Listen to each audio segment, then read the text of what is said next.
Chapter 1135. It didn't take long for the four of them to agree on the rules of gambling. The staff of the casino would be the witness, and each side would send one person to supervise the other.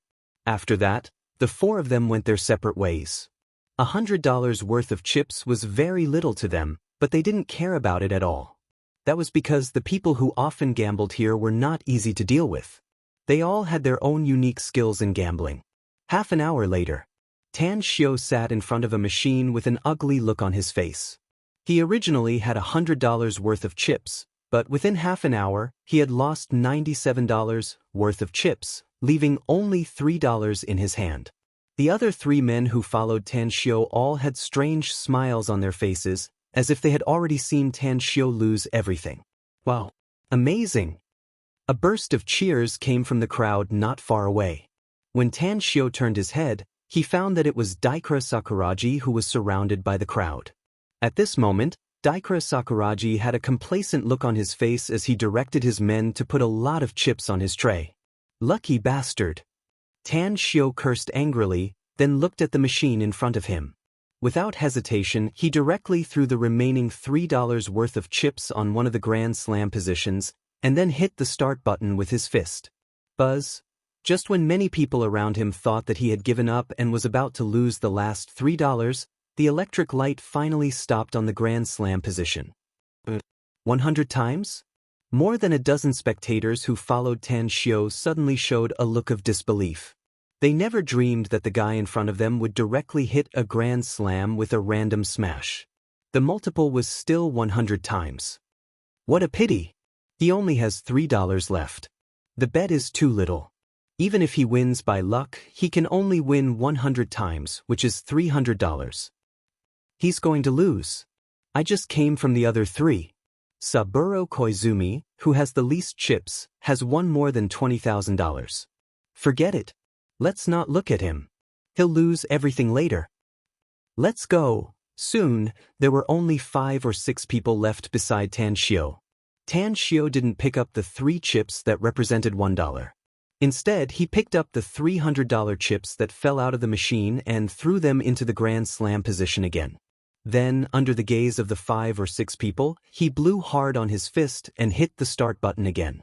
Impossible! How can he get a Grand Slam consecutively? Is this machine broken? This is too unimaginable. What's going on? Don't tell me that luck can be obtained continuously?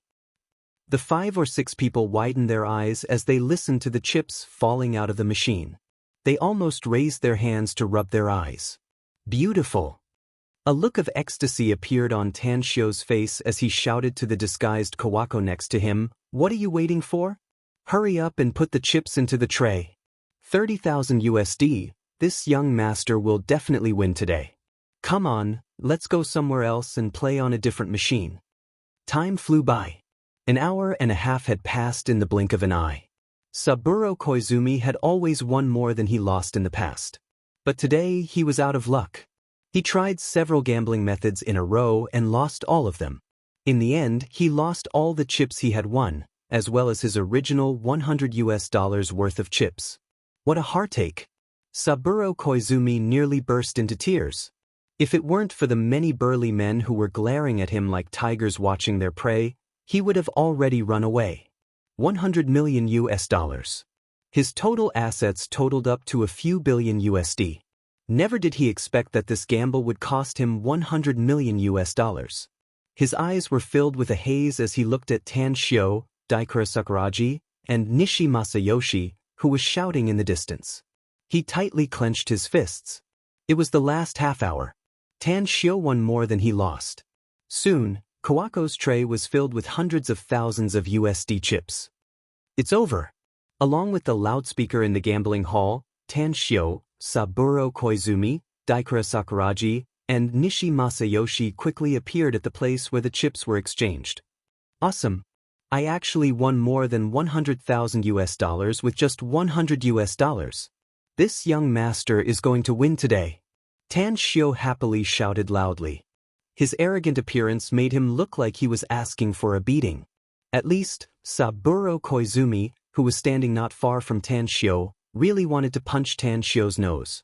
Nishi Masayoshi hooked his finger at his men behind him and let out a strange smile. Friend Tang, you only won a few $100,000 USD after 2 hours? That's not a small amount. After saying that, he signaled his men to give the chips on the tray to the staff in charge of the exchange. The final sum was $362 million US. The smile on Tan Xiu's face froze. He fiercely smashed a chip he was playing with on the floor and then spat on the carpet next to him. Count mine. Daikura Sakuragi personally handed the tray to the staff in charge of the exchange. After counting, he had won a total of $964 million US in 2 hours. Shiro Takeda was the casino's general manager and also the witness of this big gamble. Yet he didn't expect that the final winner turned out to be Nishi Masayoshi. His eyes were full of envy as he loudly said under the watchful eyes of hundreds of people, "The final winner is Nishi Masayoshi. Everyone must pay $100 million US to His Excellency Nishi Masayoshi according to the rules you set before." Manager Takeda, is it? Tan Xiu questioned aloud all of a sudden. Your casino won't help Nishi Masayoshi cheat, will it? My gambling skills are amazing. Even the god of gamblers in Las Vegas said that I'll be very good in the future. How did I lose? How did I lose to Nishi Masayoshi? Shiro Takeda's expression changed and he immediately angrily said, "Please don't question the fairness of our casino, Mr. Tang. The scene of the 4 of you gambling was all recorded by the casino's surveillance cameras. You can check the surveillance footage if you want to question it." Check my ass. This young master can't afford to lose his face. Isn't it just $100 million US? I'll pay it. Tan Xiu pretended to be angry, but inwardly he was already overjoyed. The reason why Nishi Masayoshi could win was mainly because Tang had been lurking around him and helping him cheat. She even played tricks on Daikura Sakuragi and Saburo Koizumi at times.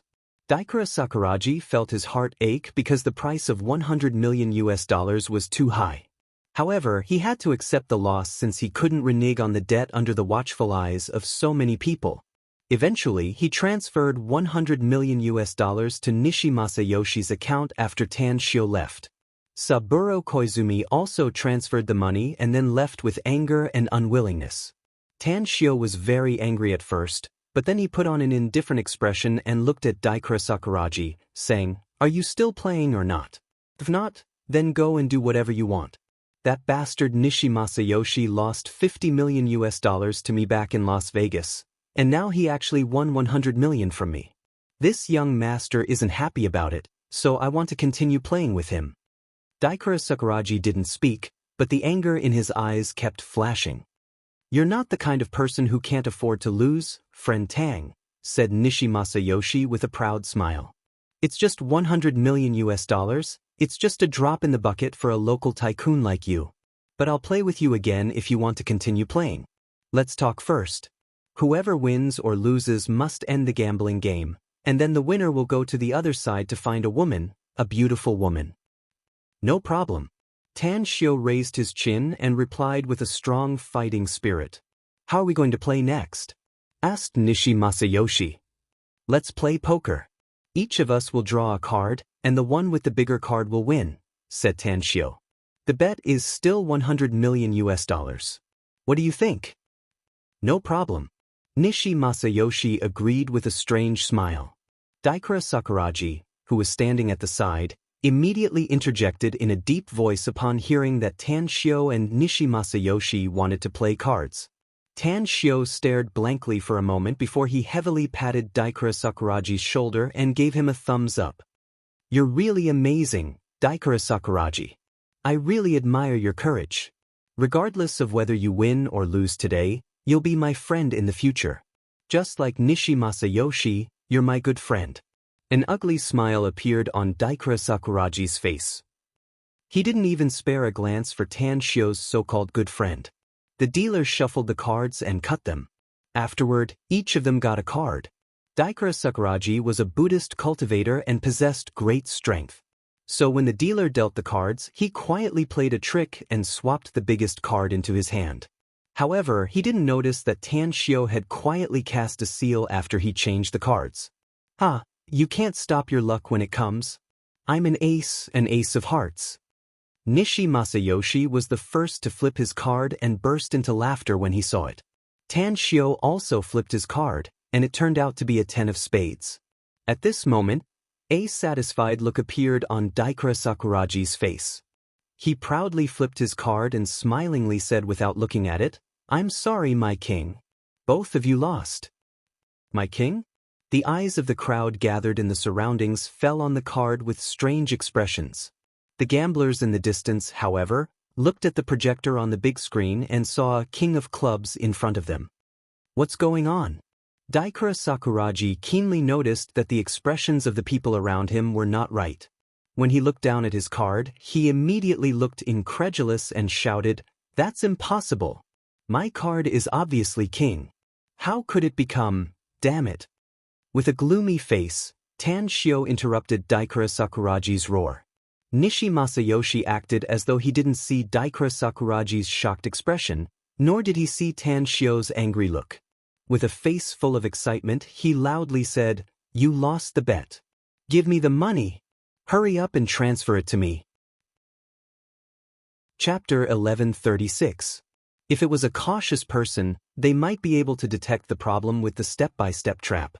However, Tan Shio displayed the side of a rich young master who did not lack money to the fullest, which was why Daikura Sakuraji finally fell into the trap and lost $200 million for nothing. Daikura Sakuraji had suffered such a loss, and it was a very serious one. But under the watchful eyes of the public, he had to keep his promise. Otherwise, his reputation would be ruined and he would be looked down upon by countless people.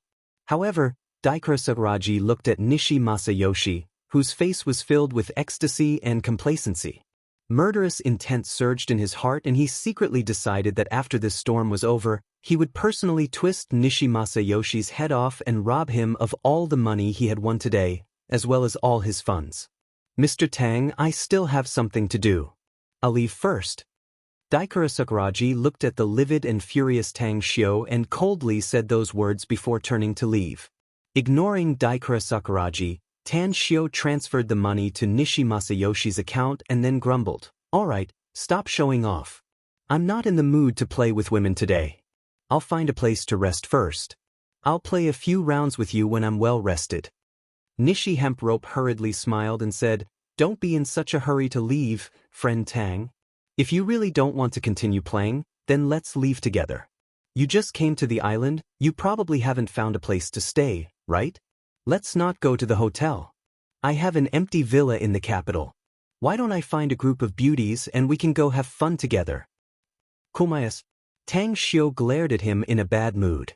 Then he directly stretched out his hand and said, "Tell me the address, give me the key, and then scram wherever you dare.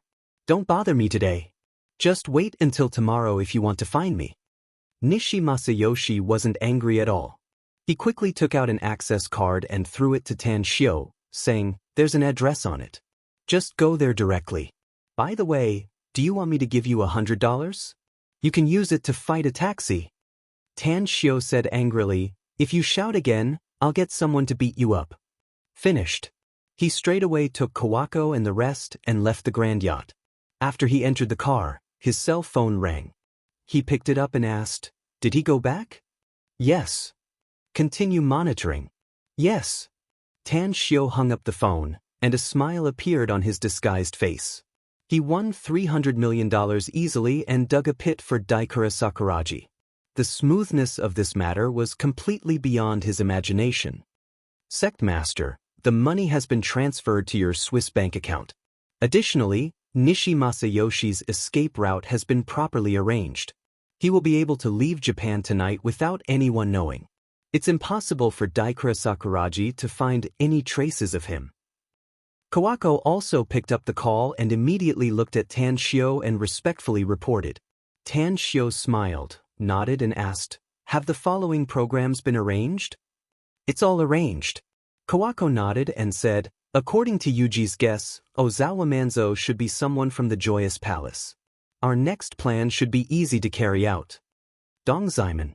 It was a very famous department store in Kyoto. The building was dozens of floors high with a variety of dazzling and expensive goods. Ozawa Manzo, who was quite famous in Kyoto's business circle, was currently hugging the slender waist of a coquettish woman and picking various jewelry on the 16th floor. "Honey, this 3-carat diamond ring is really beautiful. Look at its sculpted form, look at its bright luster, it really makes one unable to put it down. I heard that the superstar Ryoko Kitagawa wore this type of diamond ring when she married the president of the Kawada Group." The coquettish woman's eyes glowed and she kept fiddling with the diamond ring in her hand. Her voice was so sweet that it could kill a man. Ozawa Manzo raised his brows and indifferently said, "Buy it since you like it. That Ryoko Kitagawa's man can afford it for her, so I can naturally afford it too." That's right. I think the platinum necklace in the cupboard next door is very nice. I'll buy it for you too." "Thank you, honey." The coquettish woman fiercely kissed Ozawa Manzo. Her pair of fox-like eyes rippled with spring ripples that looked like they could drip water. "Hold on."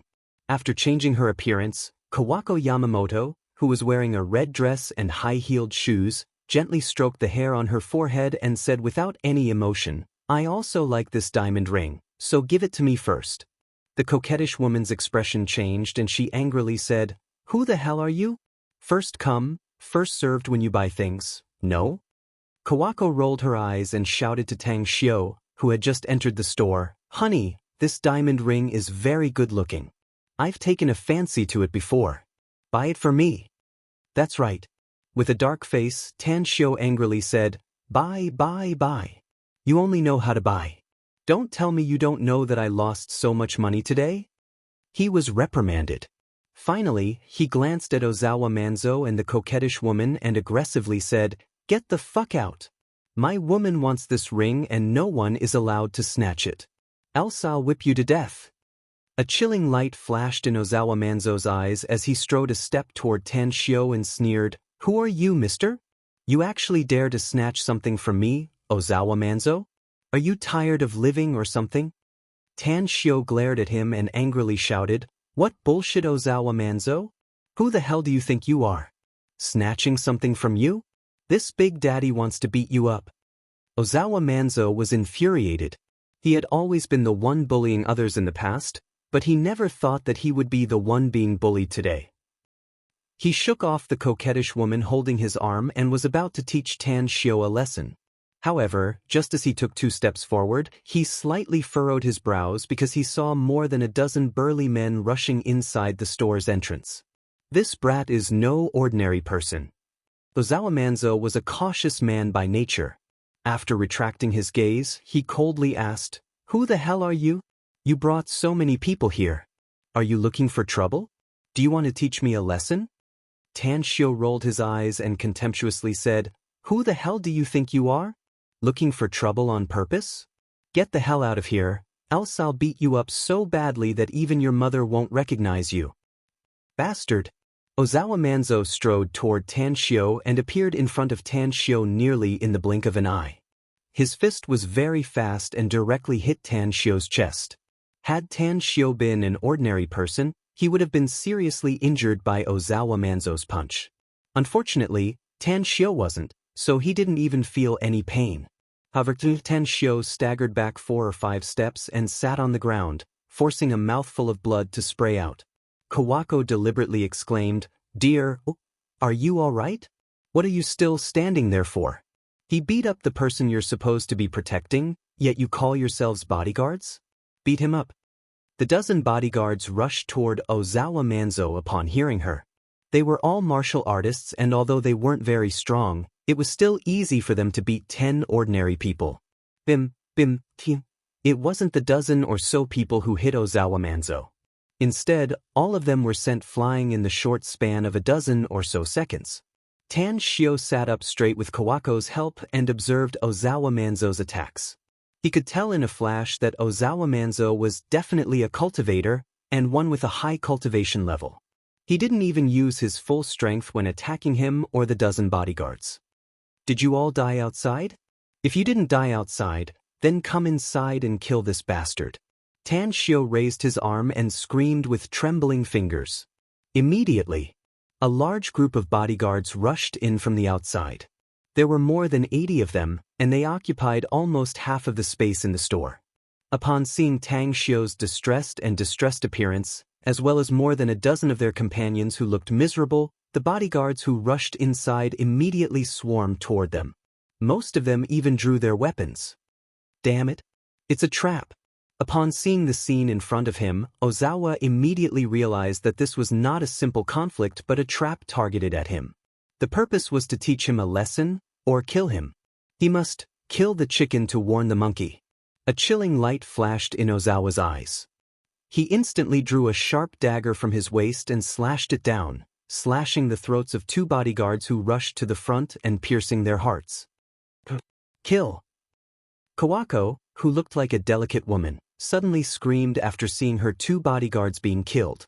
However, just as her voice faded away, the stalwart men were sent flying away one after another.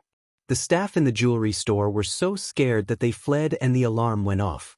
The martial artists trained by the Inada Society were all ruthless and merciless characters. They were indeed bodyguards, but they often committed murder and arson in the past. Now that their companions were killed, their ferocity was aroused. Several of them even took out their pistols and aimed their black muzzles at Ozawa Manzo. Puff, puff, puff, his figure flickered lightning fast among the black-clad bodyguards. As the hands of the bodyguards who pulled out their pistols were chopped off, Ozawa no longer continued to kill and instead kept inflicting heavy damage on the bodyguards. In just half a minute, 40 to 50 black-clad bodyguards had been knocked down. With the help of Kawako, Tang Xiu crawled up from the ground while clutching his chest. Upon seeing Ozawa Manzo, who was displaying his invincible might, he deliberately showed a fearful look and shouted, "Damn Japan! Damn that Daikura Sakuraji!" That bastard swore that his Inada Society's bodyguards were all experts, yet it turns out that they're all cowards. Someone's killing me! Help me! A cold light flashed in Ozawa's eyes as he attacked the black-clad bodyguards. He could clearly hear Tang Xiu's exclamation, as well as the names of the Inada Society and Daikura Sakuraji. "Wanna leave?" Ozawa noticed that Tang Xiu and Kawako had already rushed out of the store. He immediately kicked several black-clad bodyguards and chased after them lightning fast. Chapter 1137. Bim, Hei Xiong and Shui Sha appeared at the store's entrance and directly blocked Ozawa Manzo's path. They didn't use their full strength and only exchanged blows with Ozawa before controlling their bodies to fly backward. Ozawa didn't continue to chase after Tang Xiu and Kawako. His bewildered eyes fell on Shui Sha and Hei Xiong, who were sent flying backward. He realized that these two guys who intercepted him turned out to be cultivators. Even though they seemed to be very weak, they were definitely cultivators. After falling to the ground, Shui Sha and Hei Xiong quickly bounced up and looked at Ozawa Manzo with a fearful expression before they hurriedly chased after Tang Xiu. After catching up with Tang Xiu, Shui Sha deliberately shouted, "Young master, that thief is too powerful." Ozawa's figure flickered and instantly chased after them.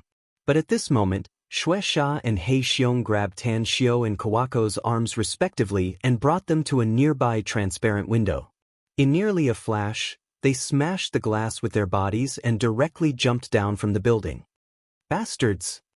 Ozawa instinctively wanted to jump down and chase after them, but he recalled that he had to hide his identity as a cultivator.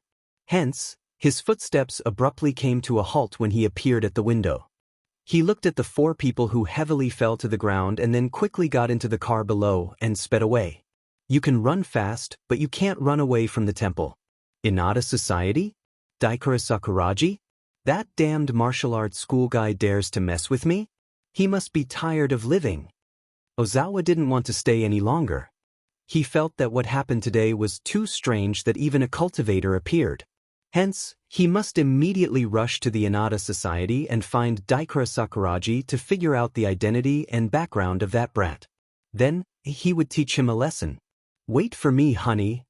The coquettish woman rushed out with her handbag and said with a panicked expression, "You're really amazing, honey. You're just like Superman."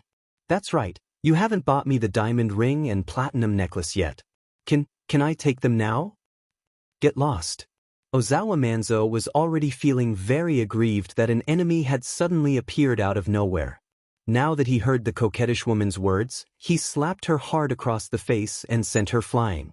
Then, he turned and strode away. Half an hour later, at the entrance of the Inada Society, four security guards were working. When they saw a car coming from afar, one of them immediately took a few steps forward. Creak! An emergency braking sound was heard as the door was pushed open. With Kawako's help, Tan Shio carefully walked out of the car. He ignored the four security guards and stepped into the gate under the protection of Shui Sha and Hei Xiong, who cut a sorry figure. Daikura Sakuraji, you bastard! This young master has just arrived in Japan. It's fine if I lose money. This young master has plenty of money. It's not a problem even if I lose another billion or 800 million US dollars. But you scoundrel actually lied to me. You must give me an explanation today.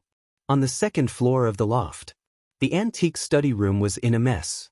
After Daikura Sakuraji came back from the Grand Pleasure Boat, he smashed everything in the room and was now sitting there angrily scolding his men to vent his anger. All of a sudden, he heard curses coming from outside, which made him furious. Which bastard came to my Inada Society to make trouble? Daikura Sakuraji rushed out of the study room and rushed to the door downstairs. His angry roar had already spread out. However, his angry expression instantly froze when he saw Tan Shio with blood on the corner of his mouth and even his face. He even noticed that Shui Sha and Jin Shi, who were protecting Tan Shio, also had blood on the corner of their mouths. What's going on? Didn't I send 100 bodyguards to protect him? Where are those bodyguards? What happened to this surnamed Tang? How did he end up in such a sorry state? Tan Shio furiously rushed to the front of Daikura Sakuraji and struggled free from Kawako's support. He strode forward and grabbed Daikura Sakuraji's lapel and loudly cursed, "You're the bastard. Your whole family are bastards. Daikura Sakuraji, how dare you lie to me? This young master gave you a lot of money." Daikura Sakuraji deeply furrowed his brows and looked at the angry Tan Shio. He immediately pulled his hand away and quickly said, "Is there any misunderstanding between us, Mr. Tang? I didn't know it was you just now. I thought it was someone who didn't want to live and came here to make trouble, so I said something I shouldn't have said. But, you said I lied to you? How did I lie to you? You didn't lie to me, did you?" Cursed Tan Shio. "Get the hell out of here. This young master gave you such a large sum of money to hire 100 bodyguards, 100 of them. What did you say to me before? He said that your subordinates are all elite soldiers and top-notch experts. But the result? One man. The other party was all by himself. He beat the shit out of those soft-footed shrimps you sent to me, making them cry for their mothers and fathers. Do you know, this young master almost died in that bastard's hands? One man? 1 against 100?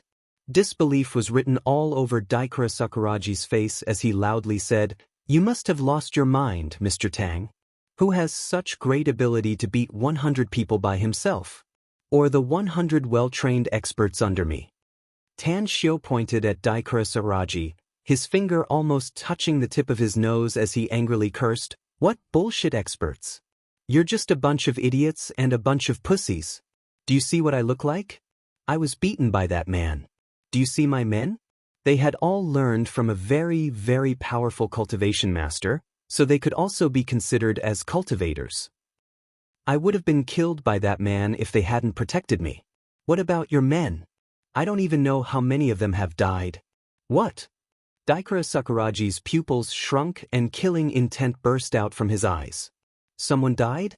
My men were killed?" Daikura Sakuraji blocked Tan Shio's hand and asked in a deep voice, "Who exactly is that man?" Kawako pulled Tan Shio's sleeve and angrily said, "He said he's Ozawa Manzo." "Ozawa Manzo?" Daikura Sakuraji clenched his fists and a chilling light burst out from his eyes. The 100 bodyguards he sent to Tan Shio were all experts trained by him and his most trusted subordinates. Yet one of them was killed. This Ozawa Manzo really deserved to die. Where the hell is he? This daddy will kill him. Daikura Sakuraji roared with pain and anger.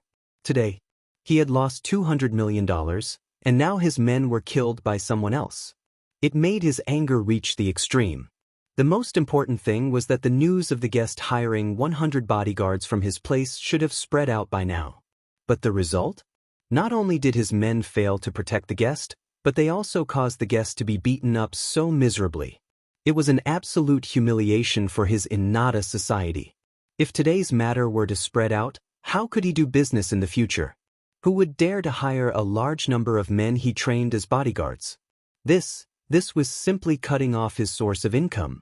Hei Xiong paced a few steps forward and shouted at Daikura Sakuragi, "Mr. Sakuragi, our young master has never suffered such a big loss, so he's a bit agitated. I hope you don't get angry. However, the bodyguards we hired here were either killed or injured by the other party, which means that the people here are all trash. I advise you not to stick your head out. The other party is also a very powerful cultivator. You'll only be mercilessly slaughtered even if you go there yourself." "Shut the fuck up," Daikura Sakuragi roared. "That Ozawa Manzo is a cultivator, but don't tell me I'm not. This daddy has been keeping a low profile all these years and rarely provoking others. I never thought that this fucking Ozawa Manzo would dare to provoke me. Tell me, where's that fucking bastard? I'm going to kill him." 7 or 8 seconds later, the 4 bodyguards outside the gate were sent flying backward into the courtyard at the same time, coughing up blood and falling to the ground unconscious. Immediately after, a figure exuding a huge aura appeared at the gate. Ozawa Manzo glared at Daikura Sakuragi with seething killing intent and angrily shouted, "We're acquaintances, Daikura Sakuragi. We may not be friends, but we're not enemies either. Yet you want to kill me, you bastard? Come on. I'd like to see how capable you are." After seeing Ozawa Manzo clearly, Daikura Sakuragi roared and rushed forward. He instantly grabbed a sharp dagger and launched a fierce attack at Ozawa Manzo. "Die." Ozawa fearlessly met the attack and instantly unleashed a powerful killing move. It was crazy and bloody. 2 minutes later, both of them were stained with blood.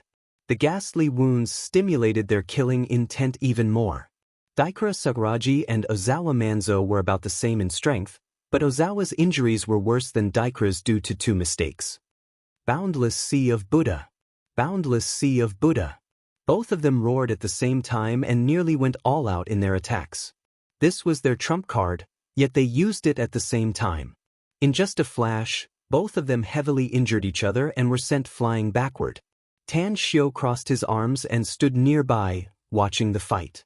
He could tell that both of them were from the Joyous Palace the moment he saw them using the same killing move. Hence, he walked a few steps toward them with a faint smile and clapped his hands, saying, "Two gentlemen, are you done fighting?" Disbelief was written all over Daikura Sakuragi and Ozawa Manzo's faces as they both heard the name of the other's last move. The same? What did that mean? It meant that the other party was also from the Joyous Palace and was likely one of the 72 chess pieces. Both of them were filled with regret after they figured it out. They fought with their lives on the line, only to end up with both sides suffering heavy losses. They never thought that the other party was not an enemy but also one of their own. Chapter 1138. With a faint smile, Tan Shio walked to the middle of the duo and turned to look at the 2 seriously injured men on the ground. Then, he said unhurriedly, "You two should not be fools since you can be trained as pawns by that palace master. You should be aware of the situation after seeing the last move, right?" Daikura Sakuragi and Ozawa struggled to crawl up from the ground. After exchanging a quick look, Daikura stared at Tan Shio and asked, "Who the hell are you?" A smile outlined on the corner of Tan Shio's mouth as he hooked his finger at Kawako Yamamoto not far away. After she came before him, he gently hugged her shoulder and said to them with a faint smile, "Since you're both going to die today, then I'll satisfy your curiosity. Kawako, show them your appearance." Kawako faintly smiled and changed her facial muscles according to the disguise technique Tan Shio taught her. Eventually, she restored her original appearance. "I trust you two have been well since we last met." "Kawako Yamamoto? It's you?" Daikura Sakuragi and Ozawa were shocked at the same time. They stared at Kawako and realized that they seemed to have fallen into a trap set by the other party. Daikura Sakuragi angrily said, "Kawako Yamamoto, palace master has ordered Osashi Kitajishi to capture you and also sent my superior, Yuji. Aren't you being chased by them now? How did you appear here? Kawako giggled and said, You mean Yuji? She's now my boss's woman. As for that short-lived Osashi Kitajishi, he's already gone to see the great god. What did you say? Daikura Sakuraji suddenly felt a chill run through his body after hearing it. He knew Yuji's identity and knew that she had a very high status in the Joyous Palace. If it weren't for the fact that the Joyous Palace was very secretive and most of its members didn't know each other, Yuji would definitely be in existence admired by countless people. But she was obviously the palace master's woman. How did she become this brat's woman? Did she betray the palace master? Tan Shio let out a faint smile and waved. All right. You already know a lot of things, so you can die in peace. Shueisha, He Xiong, kill them. Shueisha and He Xiong immediately took out their immortal swords and rushed toward the two people. At this time, the two of them had reached the point of exhaustion, and their injuries were extremely serious. How could they be a match for Shueisha and He Xiong? In just 2 breaths, Shueisha's sword pierced Ozawa Manzo's heart. Ozawa Manzo lowered his head with great difficulty and looked at the immortal sword that had pierced his heart with disbelief in his eyes. That was because he finally realized that the enemy he had defeated earlier had been hiding his strength. His true strength was probably even greater than when he was at his peak. Daikura Sakuraji was crazily attacked by the black bear. Although he kept avoiding the vital parts of his body, wounds still appeared on his body. You will all be buried with me. Suddenly, Daikura Sakuraji stopped dodging. After having one of his arms chopped off, he took out a metal tube from his bosom with his other hand and pressed a button on it. Suddenly, a flame shot into the sky. He Xiong's eyes lit up and he controlled the immortal sword to cut off Daikura Sakuraji's head. Then he quickly returned to Tan Shio and respectfully reported, Sect Master, Daikura Sakuraji has released the signal. I'm afraid the Joyous Palace's people will arrive soon. Are we going to withdraw now? No rush. Tan Shio shook his head and said, This Inada Society is a subsidiary force of the Joyous Palace. Tangen hasn't killed everyone here yet. You two don't stay idle either. Go help her. The sooner we finish this, the sooner we can leave. Understood. The 2 men immediately moved. 5 minutes later, Tan Shio quickly left the Inada Society with his men and appeared on the roof of a 6-story building 2 to 3 kilometers away. Even Tangen, clad in a black robe, had revealed her figure. Bush. 3 figures flickered lightning fast from a distance and quickly arrived behind Tan Shio. They were Moo, Tang Guang, and He Wuya. Sect Master. The 3 respectfully greeted. How's everything going? Tan Shio let out a faint smile and asked. Everything has been arranged, Grand Master, replied Tang Guang respectfully. There are a total of 46 hidden sentries, all of whom are Kawako's trusted subordinates. They're monitoring everything within a 10-kilometer radius. No matter which direction the enemy comes from, they'll be locked down. If that's the case, then all of you can go. Tan Shio nodded with satisfaction. Understood. Kawako, who had changed her appearance again, silently disappeared along with Tang Guang, Moo, Shueisha, He Xiong, and He Wuya. Only Tangen stood behind Tan Shio and didn't move.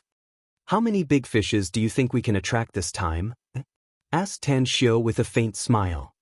I don't know. Tangen shook her head. Tan Shio shrugged and lightly smiled. Daikura Sakuraji and Ozawa Manzo are among the 72 chess pieces of the Joyous Palace. That means they're also in contact with other chess pieces, possibly even with one of the concubines. Tangen was silent for more than 10 seconds.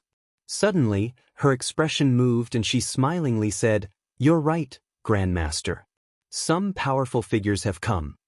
Tan Shio let out a faint smile and shifted his gaze to a figure in the distant sky that was as fast as a meteor. The figure was clad in a red dress and red high-heeled shoes. Even her long hair was red. Shortly after, the figure landed in the Inada Society's courtyard. Huji.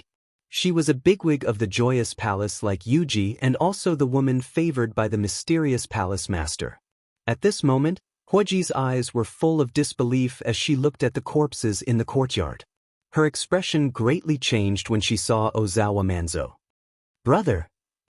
Huoji instantly dashed to Ozawa Manzo's side and knelt on the ground. Her hands trembled as she hugged Ozawa's body. 2 lines of tears rolled down her cheeks. Bush, bush, bush. 3 figures flickered lightning fast from the distance and quickly landed around Huoji. All 3 of them were men in their 40s. 2 of them suppressed their shock when they saw Huoji and respectfully cupped their fists. Subordinate pays respect to Huoji. The other one stared blankly and immediately saluted. Huoji's fiery eyes fell on the 3 men and fiercely shouted, "Who the hell killed them?" The 3 shook their heads. Huoji angrily shouted, "Investigate. Find the murderer even if you have to turn the entire capital upside down." Huoji angrily shouted, "Anyone who dares to provoke my joyous palace must die." "Understood." The 3 men hurriedly complied and took out their mobile phones to dial a number. A few minutes later, the trio disappeared from the courtyard. On the roof of a building in the distance, Tan Xiu raised his hand to stroke his chin and thoughtfully said, "According to Yuji's description of the Joyous Palace's imperial concubines, this woman should be one of them, Huoji. The other 3 have left and we've caught the fish, so it's time to pull the rod back." "I'll deal with her, Grand Master," said Tang'an respectfully. Tan Xiu narrowed his eyes and slowly nodded. "Your cultivation may not be as good as that woman, but you should have no problem killing her in a life-and-death battle. Go, I'll help you. She won't be able to escape." Tang'an respectfully nodded and quickly lurked toward Huoji's direction. Tan Xiu closely followed her and quickly appeared outside the Inada Society. Just as Tang'an entered, Tan Xiu began to engrave an array pattern and set up an array outside the Inada Society. Puff! An immortal sword suddenly appeared out of thin air and directly slashed Huoji's left shoulder. Blood gushed out and Tang'an's figure directly appeared. "Who is it?" Huoji's expression drastically changed. Her heart palpitated at the sudden appearance of the enemy. The enemy was so terrifying that she didn't even notice it when it approached her. Something's not right. Huoji was shocked to find that the flow of energy in the surrounding space had changed. Tang'an didn't answer Huoji's question. Her immortal sword burst out thousands of sword images and directly blocked all of Huoji's escape routes. Wooden fish magic tool. A wooden fish suddenly appeared in Huoji's hand. As the mallet struck the wooden fish, a dazzling golden light directly erupted from it. In a flash, the golden light spread in all directions and enveloped the sword images. Ding, ding, ding. Hundreds of golden fishes appeared out of thin air amidst the golden light and constantly smashed the sword images. The sword images, which were full of killing intent, were dissolved in just a few breaths. Even the golden fishes darted toward Tang'an. If Yuji were here at this time and saw the wooden fish in Huoji's hand, she would surely be shocked. It was the palace master's favorite magic tool and was said to be extremely powerful. Myriad swords returned to origin. The defeated sword images reappeared, and this time, the number was several times more than before. Layers of overlapping sword images and dense sword lights blotted out the sky. The golden light within a radius of hundreds of meters was shrouded by the sword images and the golden fishes were destroyed by the flashing sword lights. Time reversal. Huoji struck the wooden fish faster, but she suddenly felt an extremely uncomfortable feeling shrouding her heart. In just a short moment, she had an illusion that time had slowed down and everything in front of her turned blurry. Puff! Dozens of sword shadows pierced through Huoji's chest, causing her heart to be crushed to pieces. How is this possible? Huoji was scared out of her wits. She cast a secret art and the golden relic inside her instantly broke out of her body, trying to shoot toward the distance. Beam! A transparent energy shield blocked the golden relic's path and rebounded it to Huoji's location. Extinguish! Tang'an manipulated the immortal sword and accurately stabbed the golden relic. However, just as the golden core Sarira let out a mournful scream, Tang Xiu's figure suddenly appeared and directly grabbed the golden core Sarira. "Grand Master, aren't we going to destroy it?" Tang'an hesitated and asked. Chapter 1139. China, Mount Shaoshi. Some ferocious beasts were searching for food in the increasingly desolate Song Mountain forest, while birds flapped their wings and jumped among the withered branches and leaves. The winding and undulating Sequel path seemed to have no end, with only the majestic palace at the summit exuding an ancient and vicissitude aura. Dong, dong, the melodious sound of a bell reverberated over the mountain range. The beasts within dozens of miles quietened down at this moment and turned to look at the palace at the highest peak. Carrying a long sword on his back, Miao Wenong climbed the mountain along the winding and undulating Sequel path. In front of him was a little monk in a monk's robe. The monk turned his head from time to time and curiously glanced at Miao Wenong. At the Buddhist sect, usually, there wouldn't be a visitor for several years. The little monk had been stationed at the mountain gate for more than 2 years, but it was also his first time encountering a cultivator visiting the mountain. Quickly, the duo came to the palace at the summit. Miao Wenong didn't have the leisure to admire the beautiful scenery around him. He didn't even spare a glance at the clouds and mist lingering around. His gaze fell on the 4 benevolent-looking old monks in kasayas and holding demon-subduing wands in their hands. Amitba, Benefactor Miao coming from afar is a blessing for my Buddhist sect. However, may I know why Benefactor Miao has come to my Buddhist sect? The old monk wearing a kasaya revealed a smile as he asked. Miao Wenong joined his palms together and saluted, saying, "It's been a while since we last met, Reverend Bai He. This time, I'm only here to deliver a message on behalf of my friend." "May I ask who this friend is?" asked Reverend Bai He curiously. "What message do you want to deliver?" "Tan Xiao," answered Miao Wenong. Grandmaster White Crane's expression changed and a look of surprise appeared on his face. "Benefactor Tang is a dragon among men. I've met him several times in the Himalayas even though our Buddhist sect was stationed at the western defensive line. It can be said that Benefactor Tang is the main reason why the entire country is stable and peaceful now." Miao Wenong nodded with a smile and said, "Tan Xiao asked me to personally come to the Buddhist sect to tell you that he's now in Japan and has found the remnants of the Joyful clan.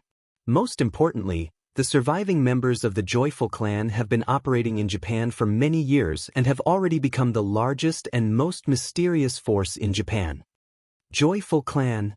The complexions of Grandmaster White Crane and the other 3 Buddhist sect elders greatly changed. The 4 of them exchanged glances and then Grandmaster White Crane said in a deep voice, "The Joyful sect is one of the Buddhist esoteric sections. My Buddhist sect will never tolerate them because they have violated the Buddhist Tao and committed heinous sins." Back then, when the Joyful clan was annihilated, he didn't expect that some vile spawn would actually survive. "Benefactor Miao, this matter is very important to our Buddhist sect. Can you tell us where Benefactor Tang is now? How can we get in touch with him?" Miao Wenong gave Tan Xiao's phone number to Grandmaster White Crane and said, "Tan Xiao also asked me to tell you that you can call him in advance if you want to clean up your sect. He's now in Japan's capital and can await your arrival at any time." "Thank you, Benefactor Miao," said Grandmaster White Crane in a deep voice. "Our Buddhist sect needs some time to discuss such an important matter. Please stay for some time, Benefactor Miao. You can leave Shaosher Mountain with my Buddhist disciples later." "Understood." Miao Wenong nodded. 2 hours later, the Buddhist sect's 8 abbots rushed from their respective peaks. A total of 9 people, including Grandmaster White Crane, were sitting cross-legged on futons in a meditation room. "What exactly happened, Senior Brother White Crane? Why did you summon all 8 of us at the same time?" asked the chubby monk with a chubby face and smooth skin with a curious expression. The others didn't speak, but their faces were also full of curiosity and their eyes kept lingering on Grandmaster White Crane's face. "Benefactor Tang is Tan Xiao," said Grandmaster White Crane slowly. "Some of you have seen him, and some of you have heard of him. I believe you should have some understanding of Benefactor Tang's character." The fat monk heavily nodded and said, "Benefactor Tang Xiao may not be a Buddhist, but he has a Buddhist heart. In today's cultivation world, everyone respects him very much. Even though this penniless monk has been cultivating for more than 300 years, I still respect him." Another thin and dark-skinned monk said in a deep voice, Benefactor Tang once risked his life alone in the Himalayas to slaughter a large number of fierce beasts and save countless humans. I, Blackface Buddha, admire him for being able to make such a move at the critical moment of our race's crisis. I'm very convinced by Benefactor Tang, Senior Brother White Crane. I haven't seen him, but I've heard of him. Although it's said that seeing is believing, I believe in the judgment of Senior Brothers. That Benefactor Tang is very good. I agree. After listening to them quietly, Grandmaster White Crane nodded and said, "Since we all believe in Benefactor Tang, then I'll tell you the reason why I summoned you here today. Benefactor Tang has invited Miao Wenong to come to our Buddhist sect to convey a message to us. The remnants of the Joyous sect have established a very large force in Japan." The Joyous sect? Didn't we kill all those scums from the Joyous sect who harmed women back then? How come some of them survived? The Joyous sect that was abducted and pillaged? Some of those guys who turned into demons actually survived? Who is he? If this news is true, we must find him and kill him. To eliminate the evils for the people. To clean up the sect. Grandmaster White Crane raised his hands and pressed down in the void, saying, "Junior brothers, our Buddhist sect has set a rule that forbids the existence of the Joyous sect. Master has sworn that as long as our Buddhist sect exists, we must never let those evil creatures from the Joyous sect harm ordinary women. Now that we've learned this news, we must eradicate them. I summoned all of you here because I want to discuss with you who will lead the team to Japan. How many Buddhist disciples will we bring to Japan?" "Amitabha," said Blackface Buddha in a deep voice. "Just leave this meritorious deed of cleaning up the sect to this poor monk. It's the most basic responsibility of my commandment hall to punish the remaining evils." The fat monk's thumb pinched the string of Buddha beads and said with a faint smile, "Senior brothers and junior brothers, this poor monk once sneaked into the Joyous sect to conduct a secret investigation. I've learned about their numerous crimes and secretly collected their disciple roster. No one is more familiar with the Joyous sect than this poor monk. Therefore, this penniless monk will personally make a trip to Japan this time to see which evil is still alive." Grandmaster White Crane slowly nodded and raised his hand to stop the others who wanted to speak. "So be it, Junior Brother Blackface and Junior Brother Jade Buddha will go together. Each of the 8 monasteries will send 2 junior brothers. The 18 of you must eliminate the Joyous sect's evil remnants." Blackface Buddha, Jade Buddha, and the other 6 eminent monks looked surprised at the same time. Grandmaster White Crane said that each monastery would send 2 junior brothers, meaning that the people to be sent must have a very high status and formidable strength. The weakest among their peers was comparable to a golden core stage cultivator. In the evening, Miao Wenong and the 18 Buddhist sect eminent monks left the Shaoshi Mountain. Miao Wenong personally arranged for the 18 Buddhist sect eminent monks to board the passenger ship to Japan. During this period, an accident happened. The 18 eminent monks rarely left the Shaoshi Mountain and didn't have any identification cards from the outside world, so the plan to board the passenger plane was foiled. Japan, Inada Society. Tan Shio was comfortably sitting by the window on the 2nd floor of the attic, enjoying the beautiful scenery around him. The corpses in the courtyard below had been cleaned up and even the bloodstains had been washed clean.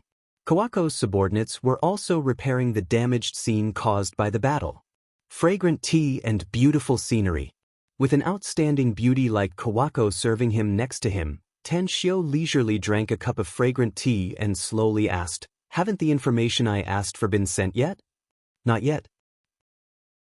Kawako shook her head and said, "But those 3 are still under our surveillance. It won't take long for their identities to be investigated and all the information will be placed in front of you." "You're really good, Kawako." Tan Shio nodded and smilingly said, "It seems that keeping you here was the right choice. It seems that keeping you here was the right choice.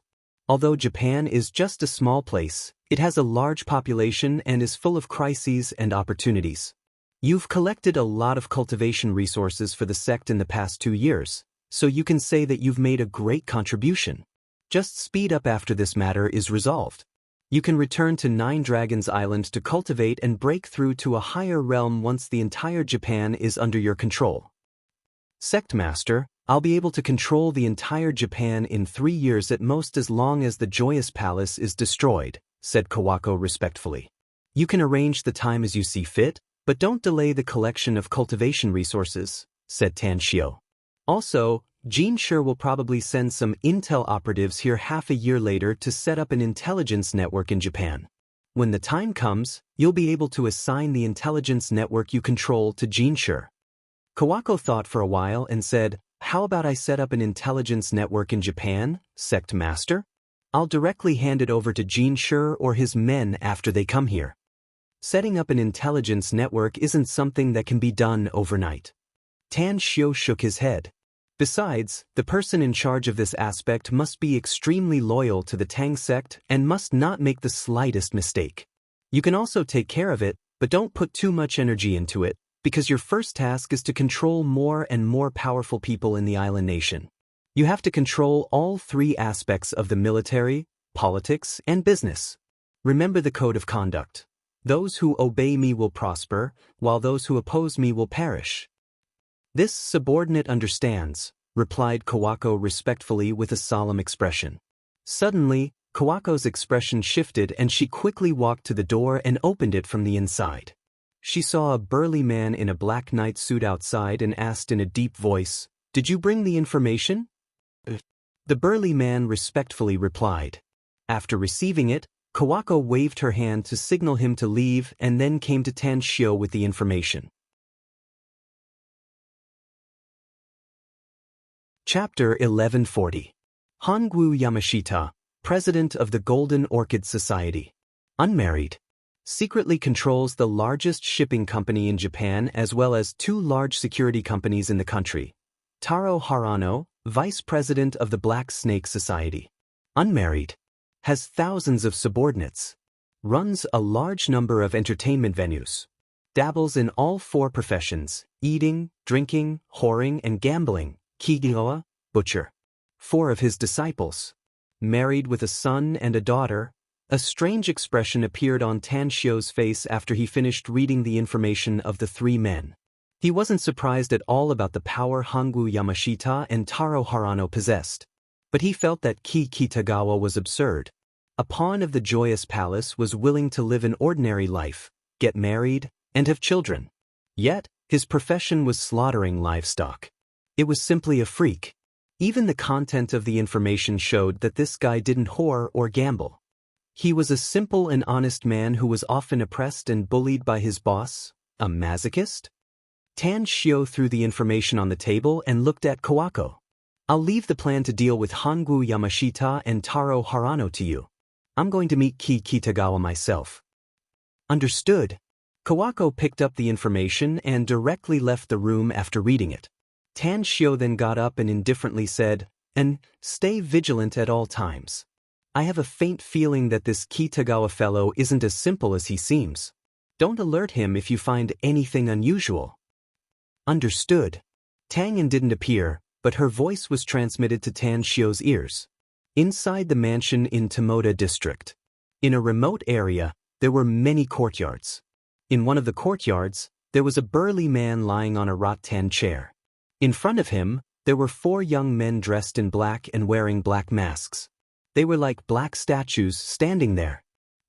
The hazy figure flashed in the distance. He was barefooted and held a string of Buddhist beads in his hand. After seeing the burly man lying on the chair, he coldly snorted and hoarsely said, "Kikyu, this venerable has come to your mansion, yet you dare not welcome me?" Kitagawa suddenly got up and clasped his hands together. He slightly bowed and spoke in a neither servile nor overbearing manner. "Venerable In Buddha, this subordinate strength is limited. I didn't expect you to appear in front of me, so please forgive me for not welcoming you earlier." In Buddha indifferently said, "I don't think you dare to deliberately neglect me. Speak, what do you have to report to me?" Something happened in the Inada society. Daikura Sakura was killed. In Buddha's expression changed and his eyes instantly turned sharp and fierce. Daikura Sakuraji is one of the 72 chess pieces, yet he's been killed by someone? Venerable In Buddha, In Buddha. Buddha Kitagawa shook. Kitagawa and Kitagawa clans sect King, Kichuan sect. I as, Vener's ghost, Kita's, King has. If this subordinate's guess is correct, they should have been killed by someone. In Buddha coldly said, the Shadow Society's members are ninja experts secretly trained by our sect. Each of them has strength that can't be underestimated, yet they were killed in secret? Could it be that some mysterious force has appeared? I don't know. Kitagawa shook his head. Ozawa Manzo was also killed along with Daikura Sakura, but I don't know his identity. In Buddha's expression greatly changed and he sternly said, Ozawa Manzo was also one of the chess pieces. Damn it. Who killed them? Who killed two of my Joyous Palace's chess pieces at once? Investigate it. Find out the whereabouts of the fierce beasts even if you have to do it yourself. Else, I won't let you off lightly. Understood, replied Kitagawa respectfully. However, before In Buddha could see it, a cold light flashed in Kitagawa's eyes and a murderous intent filled his heart. In Buddha pondered for a moment and slowly said, since an unknown enemy has appeared, I need to inform Miyagi about it. I'll give you 2 days, Kitagawa. I must know the enemy's identity and their whereabouts. I'll reward you if you can handle this matter well, but if you can't, you'll have to suffer in black prison. Kitagawa silently nodded and said, this subordinate will go all out. Suddenly In Buddha furrowed his brows and instantly looked back, but he didn't see anything unusual. With vigilance, he shouted in a deep voice, who's sneaking around and hiding? Silence. No one answered him, and no one showed up. In Buddha quietly waited for a few minutes and then secretly shook his head. He immediately spoke to Kitagawa and then directly left. 10 minutes passed. Half an hour passed. 2 hours passed. In Buddha, who had already left, sneaked back several times after sneaking away, yet he didn't find anything unusual in the courtyard. Kitagawa, on the other hand, made dozens of phone calls and then sat back on the recliner, pondering in silence. Could it be that I'm mistaken? In Buddha paced back and forth for a while and then left reluctantly.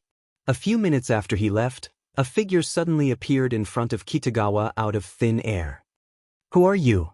Kitagawa's 4 disciples had a drastic change in expression and instantly drew their long sabers from their backs. Tan Shio glanced at them indifferently and simply ignored them. He then looked at Kitagawa, who instantly stood up and shook his head and sighed. The Joyous Palace is really unfair. The other pawns are either rich tycoons or high-ranking officials with power. Yet, you're just a butcher without much power and wealth. It's really unfair. Kiwa retreated 4 or 5 steps back and vigilantly looked at Tan Shio, asking, who are you? It doesn't matter who I am. What's important is that you won't know who you are soon, sneered Tan Shio. Grandma Meng Tang can forget the karma of your past life, so I hope a Japanese like you is also qualified to go to hell. It seems that the enemies of my Joyous Palace are very powerful, at least to the point that even I'm a bit afraid of them. Did you kill Daikura Sakuraji and Ozawa Manzo? They're nothing but ants in my eyes. Tan Shio nodded and said, I used them, so I had no choice but to kill them. I'm a bit curious now, Kitagawa. What's your ranking among the pawns? You're actually able to directly contact that person instead of some concubines. It seems that you've investigated the Joyous Palace very clearly. Not only do you know about the existence of concubines, but you also know about us pawns, said Kitagawa coldly. There's no harm in telling you, though. I'm number 72. Old and young? Tan Shio couldn't help laughing. I thought I could catch a big fish, but I didn't expect you to be the last one among the pawns. You're no longer useful to me, so I don't have much to talk to you anymore. So you have 2 choices now. The first is to submit to me, and the second is to die. Submit to you? Kitagawa sneered. Do you think you can kill me with your strength? Tan Shio slowly nodded in response. A sword shadow appeared out of thin air and instantly beheaded the heads of Kitagawa's 4 disciples. Immediately after, the immortal sword that appeared out of nowhere slashed down fiercely toward Kitagawa's head. Kitagawa's complexion drastically changed. He instantly pulled out the long saber from his waist and unleashed a cascade of sword moves like a waterfall. He looked at the black-robed woman who appeared out of thin air in front of him, and his heart was slightly hanging. It was because he found that the black-robed mysterious assassin in front of him was not weaker than him. On the contrary, she was faintly suppressing him. "Who the hell are you?" Kitagawa shouted loudly. Tanshio coughed and said indifferently, "Hey, I'll leave that Buddha venerable to you. Go and follow him. Kitagawa, your joyous palace is at the end of its tether and will be completely slaughtered within this month at the latest. Submit to me if you don't want to die and help me get rid of some bigwigs of the joyous palace." "I agree," Kitagawa shouted. "I don't care if you really agree or not," said Tanshio. "You just need to answer my question. If your answer satisfies me, I'll spare your life and even give you some benefits."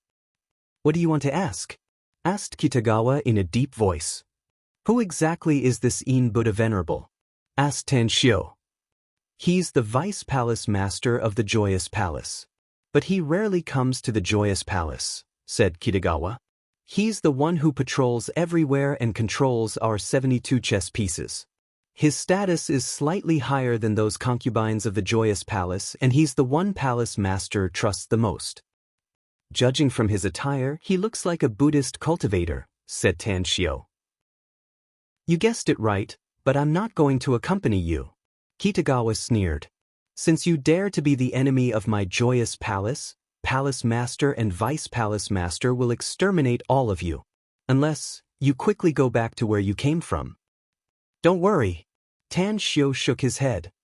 "I won't act against the joyous palace for the time being since the person I'm waiting for hasn't arrived yet. Forget it.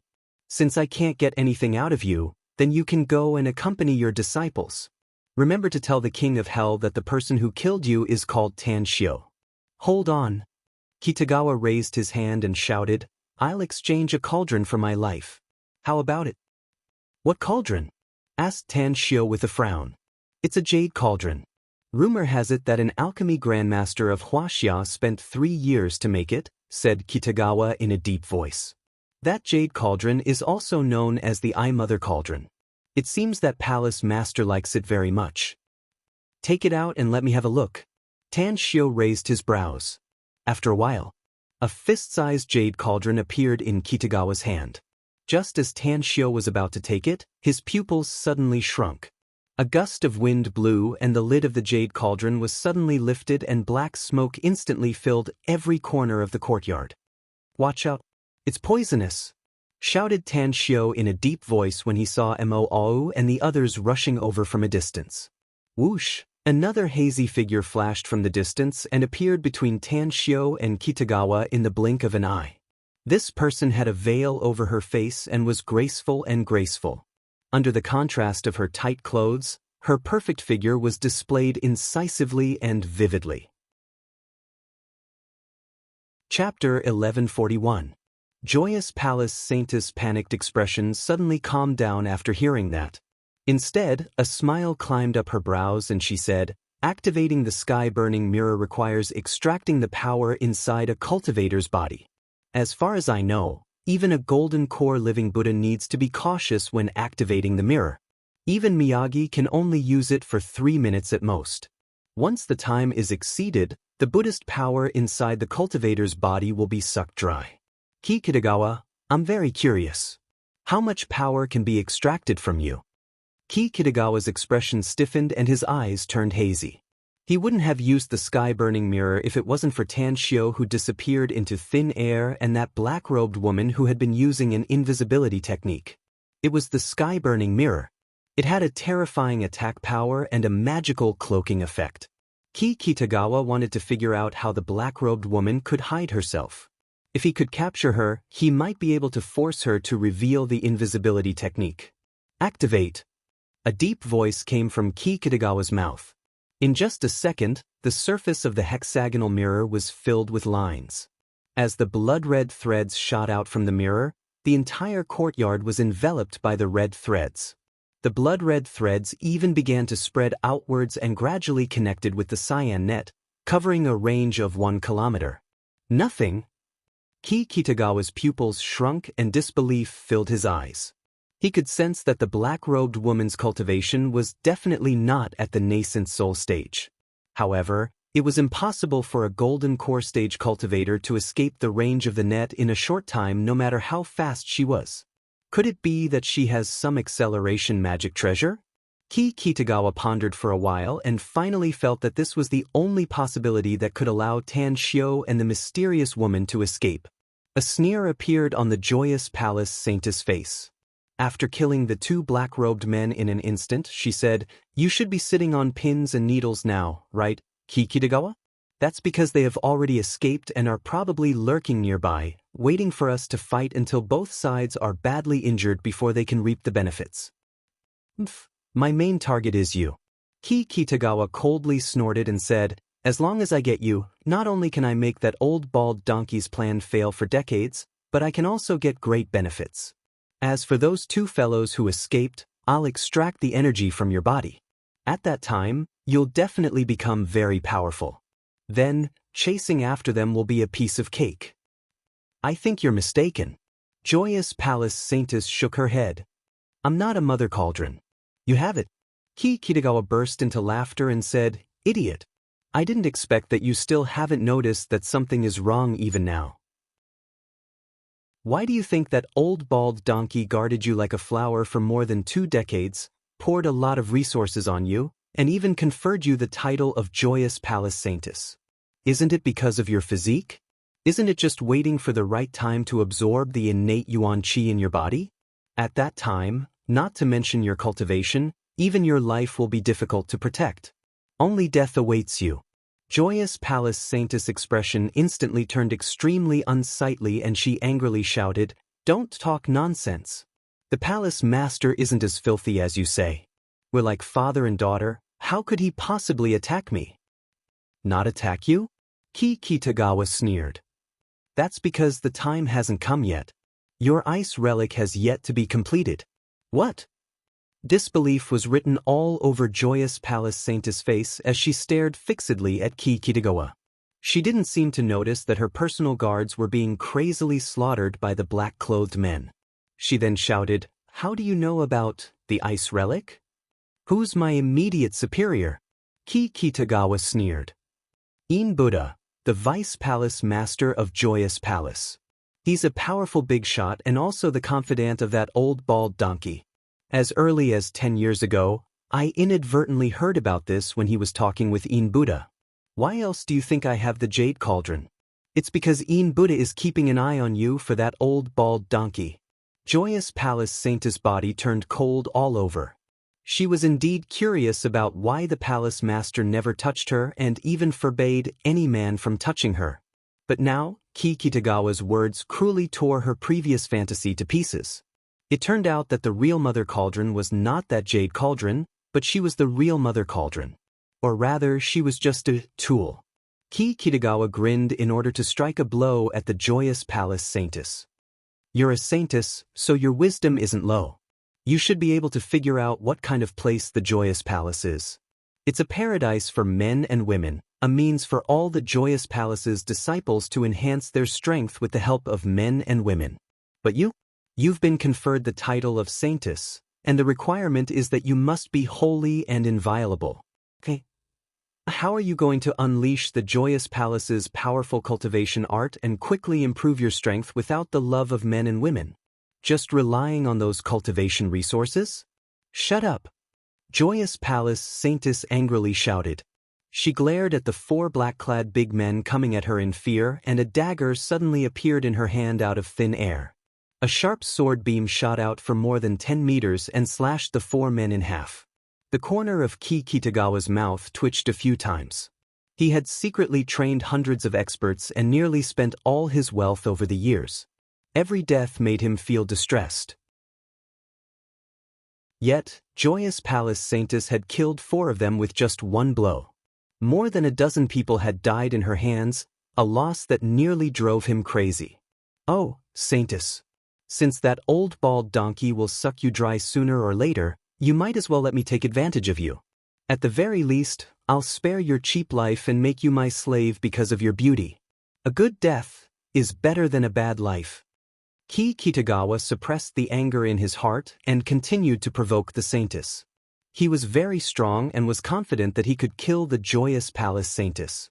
But he also knew that this woman must have life-saving means as a joyous palace saintess. She might even have a trump card. He might have gone all out and brutally captured this woman if there were no potential threats around. But now he couldn't. Boom, boom. Violent rumbles came from the surroundings and the entire courtyard shook violently as though there was a big earthquake. Kitagawa, who was sitting on a chair, suddenly had a drastic change in his expression. The first thought that came to his mind was that Buddha had returned. In a flash, he soared tens of meters in the air and his expression turned extremely unsightly when he saw the few people outside the big net. His guess was correct. Buddha was not the only one outside, but also the two most powerful generals under him, Yang 1 and Yang 2. Go all out. Kitagawa shouted and slashed down his long saber from the sky. The tens of meters long saber light was as fast as lightning and looked as though it was about to slash the saintess to death. In the periphery, Buddha's expression greatly changed. He unleashed an ancient copper seal and fiercely slammed the big net. As the net's wires broke, Buddha and the other two instantly entered and appeared in the courtyard at an extremely fast speed. Puff! The saintess unleashed her full strength. Although she managed to block the violent saber strike, she was still injured by the huge shockwave and was sent flying backward, smashing a hole in the wall. Kill! Buddha didn't hesitate and uttered the word kill. The three of them wielded their Buddhist weapons and crazily slaughtered the black-clothed men. The three of them were very strong. Aside from Buddha, who was at the early stage of spirit formation, even Yang E and Yang 2 were at the mid-stage of nascent soul. Kitagawa's heart kept twitching, and his heart ached so much that he almost burst into tears. As a terrifying aura erupted from his body, an ear-piercing sound came from the strangely shaped vessel in his hand and soared into the sky. At the same time, Kitagawa was like a ferocious tiger as he pounced toward Buddha. In the past, he was very weak and was even weaker than Buddha's two trusted subordinates. But at this moment, his aura was extraordinarily terrifying.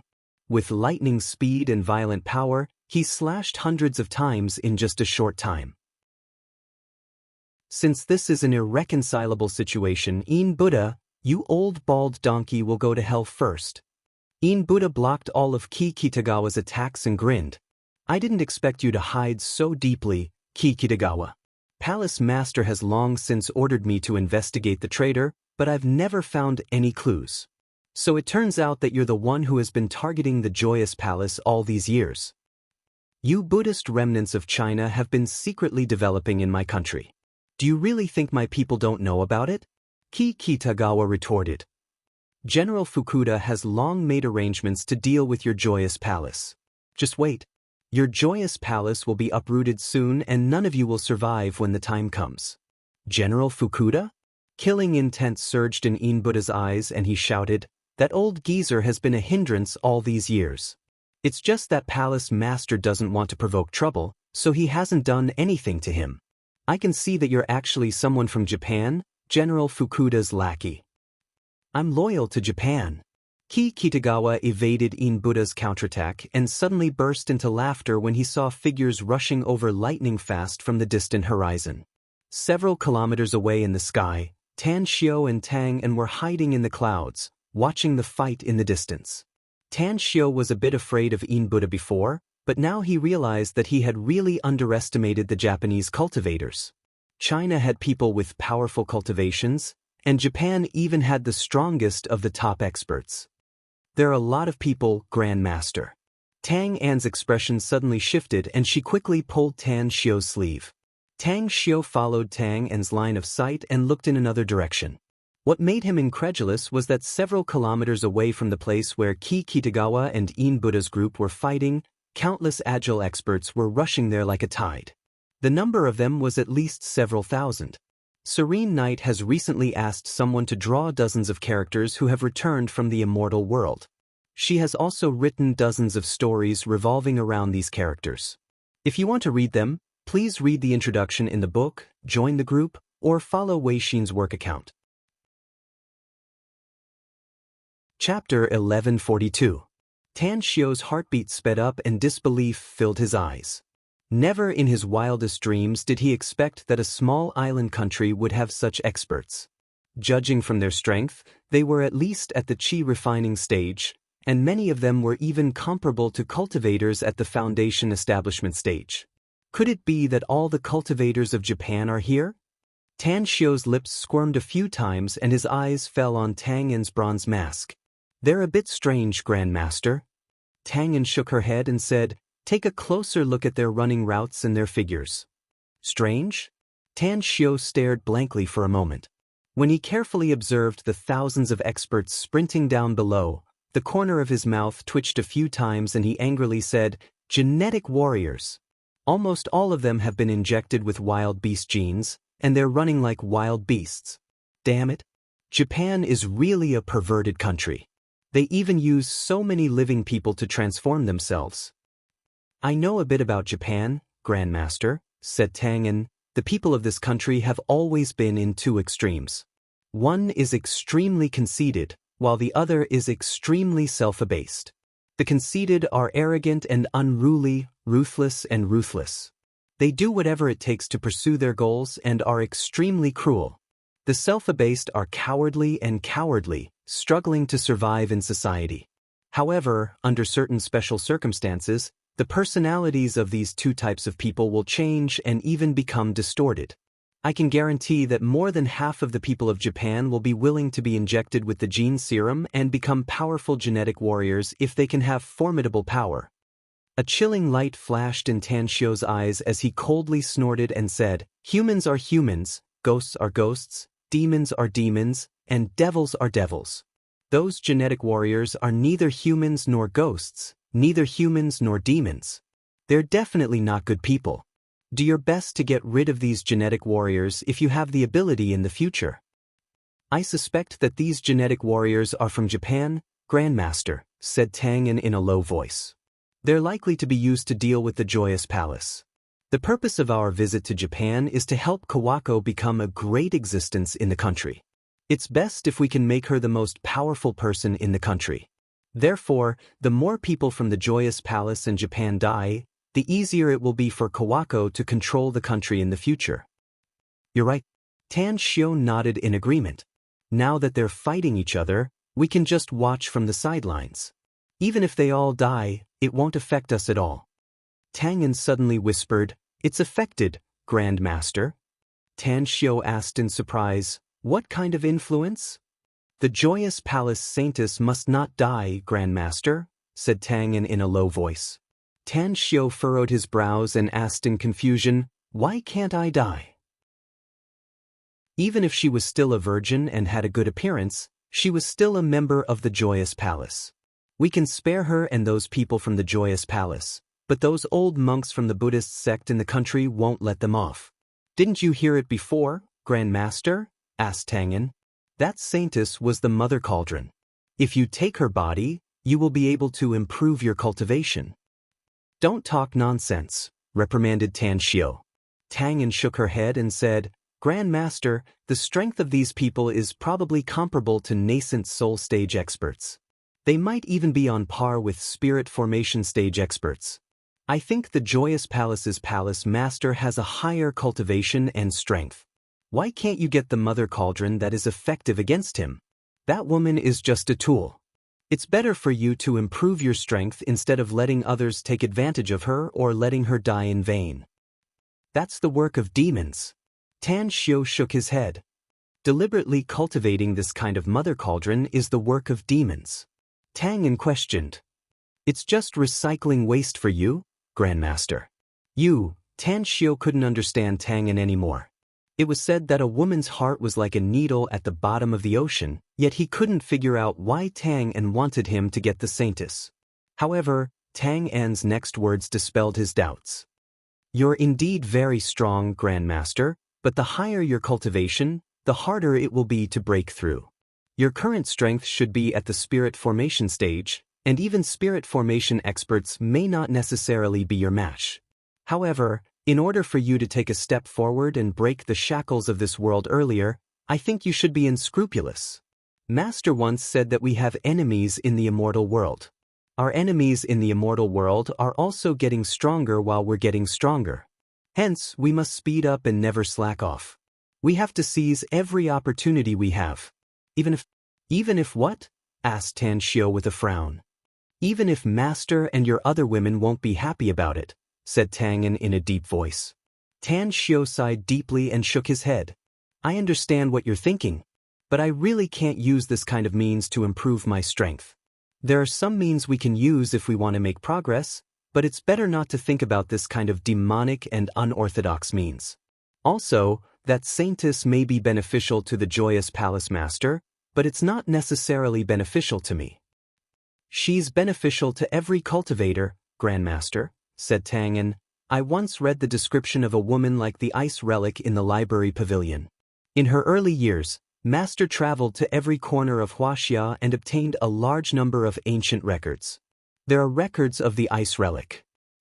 I told you not to think about it anymore, said Tan Xiu in a deep voice.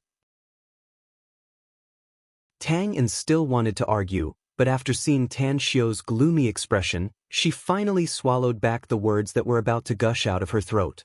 But her eyes were full of stubbornness as she secretly made up her mind. Tan Xiu kicked all the words Tang An just said out of his heart. He had his own bottom line. Although he had used some means to achieve his goals, he would never resort to unscrupulous means. Bottom line. He had his own bottom line. Even if he could directly return to the supremacy stage, he didn't want to do it. Cultivation was to cultivate the body, but it was also to temper the heart. If he did as Tang An said, he would never be able to cross the hurdle in his heart, and it would even affect his future cultivation. Suddenly, Tan Xiu raised his brows and said in a low voice, Interesting. The Joyous Palace's saintess was actually instigated by Ki Kitagawa. She's not stupid. She finally realized that she's just a tool. Tang An nodded. It's a pity that she has to choose a side given her current situation. If she chooses the Joyous Palace's side, she'll have to fight side by side with the other three. But if she chooses Ki Kitagawa, she'll have to stand against the Joyous Palace. Don't tell me you don't have any guesses? Asked Tan Xiu. I do, but guesses are always just guesses, said Tang An. It's meaningless if I guess it right, but I'll lose face in front of you, Grandmaster. Tan Xiu let out a faint smile and indifferently said, Well, I'll tell you since you don't want to say it. If my guess is correct, I'm afraid she won't choose the Joyous Palace or Ki Kitagawa once she has a choice. It's those genetic warriors from Japan instead. If so, Grandmaster, which force do you think Ki Kitagawa belongs to? Asked Tang An. It's impossible for him to form his own faction given his ability, no? He's from Japan, of course, said Tan Xiu indifferently. Since Ki Kitagawa is from Japan, shouldn't the Joyous Palace saintess choosing those genetic warriors be his choice? Asked Tang, and Tan Xiu shook his head. If she's really smart, I'm afraid she'll immediately find a way to get away once she's sure that Kitagawa belongs to the country. Of course, it's also possible that she thinks that as long as she sincerely pledges allegiance to Japan, even Kitagawa won't be able to do anything to her. Why don't you give her another choice, Grandmaster? Asked Tan Xiu. Tan Xiu squinted his eyes and lightly said, Tang An, don't have any bad thoughts if you don't want to harm me. My decisions have always been made after careful consideration and I've weighed the pros and cons. Tang An's expression shifted and she hurriedly asked, But what, Grandmaster? Tan Xiu let out a smile and said, But who doesn't make mistakes in life? It's a great virtue to know your mistakes and correct them. Buddha once said that one can become a Buddha after laying down the butcher's knife. What's more, it's very difficult for a weak person to decide their own origin, and it's also possible that they're stuck in a dilemma. If the Joyous Palace saintess has Buddha in her heart, perhaps her other path is the Buddhist sect of China. Buddhist sect? Becoming a Buddhist? Nuns? Tang An's complexion slightly changed, and her nails pinched her palm a bit harder. The courtyard in the distance had been razed to the ground, and even dozens of families in the vicinity were implicated. Hundreds of people from dozens of families were affected in the fierce fighting and died in the collapsed houses. Buddha's eyes were as bright as torches and he could easily see the experts rushing over lightning fast in the distance. He knew the Joyous Palace very well and knew that these people were not from the Joyous Palace. Since they were not on his side, yet they appeared here, it meant that they were enemies. Saintess, please use the soul-beckoning flute. Joyous Palace Saintess, who had just killed one of Ki Kitagawa's men, suddenly heard In Buddha's voice and her expression slightly changed. Her state of mind was rapidly changing and she even had doubts about her own identity. Therefore, she wanted to leave the joyous palace for the time being. At the very least, she needed to find a quiet place to recall the past and think about it. Now, he might be able to get away easily, but if all the joyous palace's people in the capital were to gather here, it would be a more brutal battle. It would be very difficult for him to get away with so many joyous palace's disciples here. What should I do? Countless thoughts churned in the saintess' mind and she actually hesitated for a moment. In Buddha immediately became anxious when he found that the saintess didn't follow his order. He was very strong, but he could only flee if he had to face thousands of enemies. What are you hesitating for, saintess? Today, we're enemies.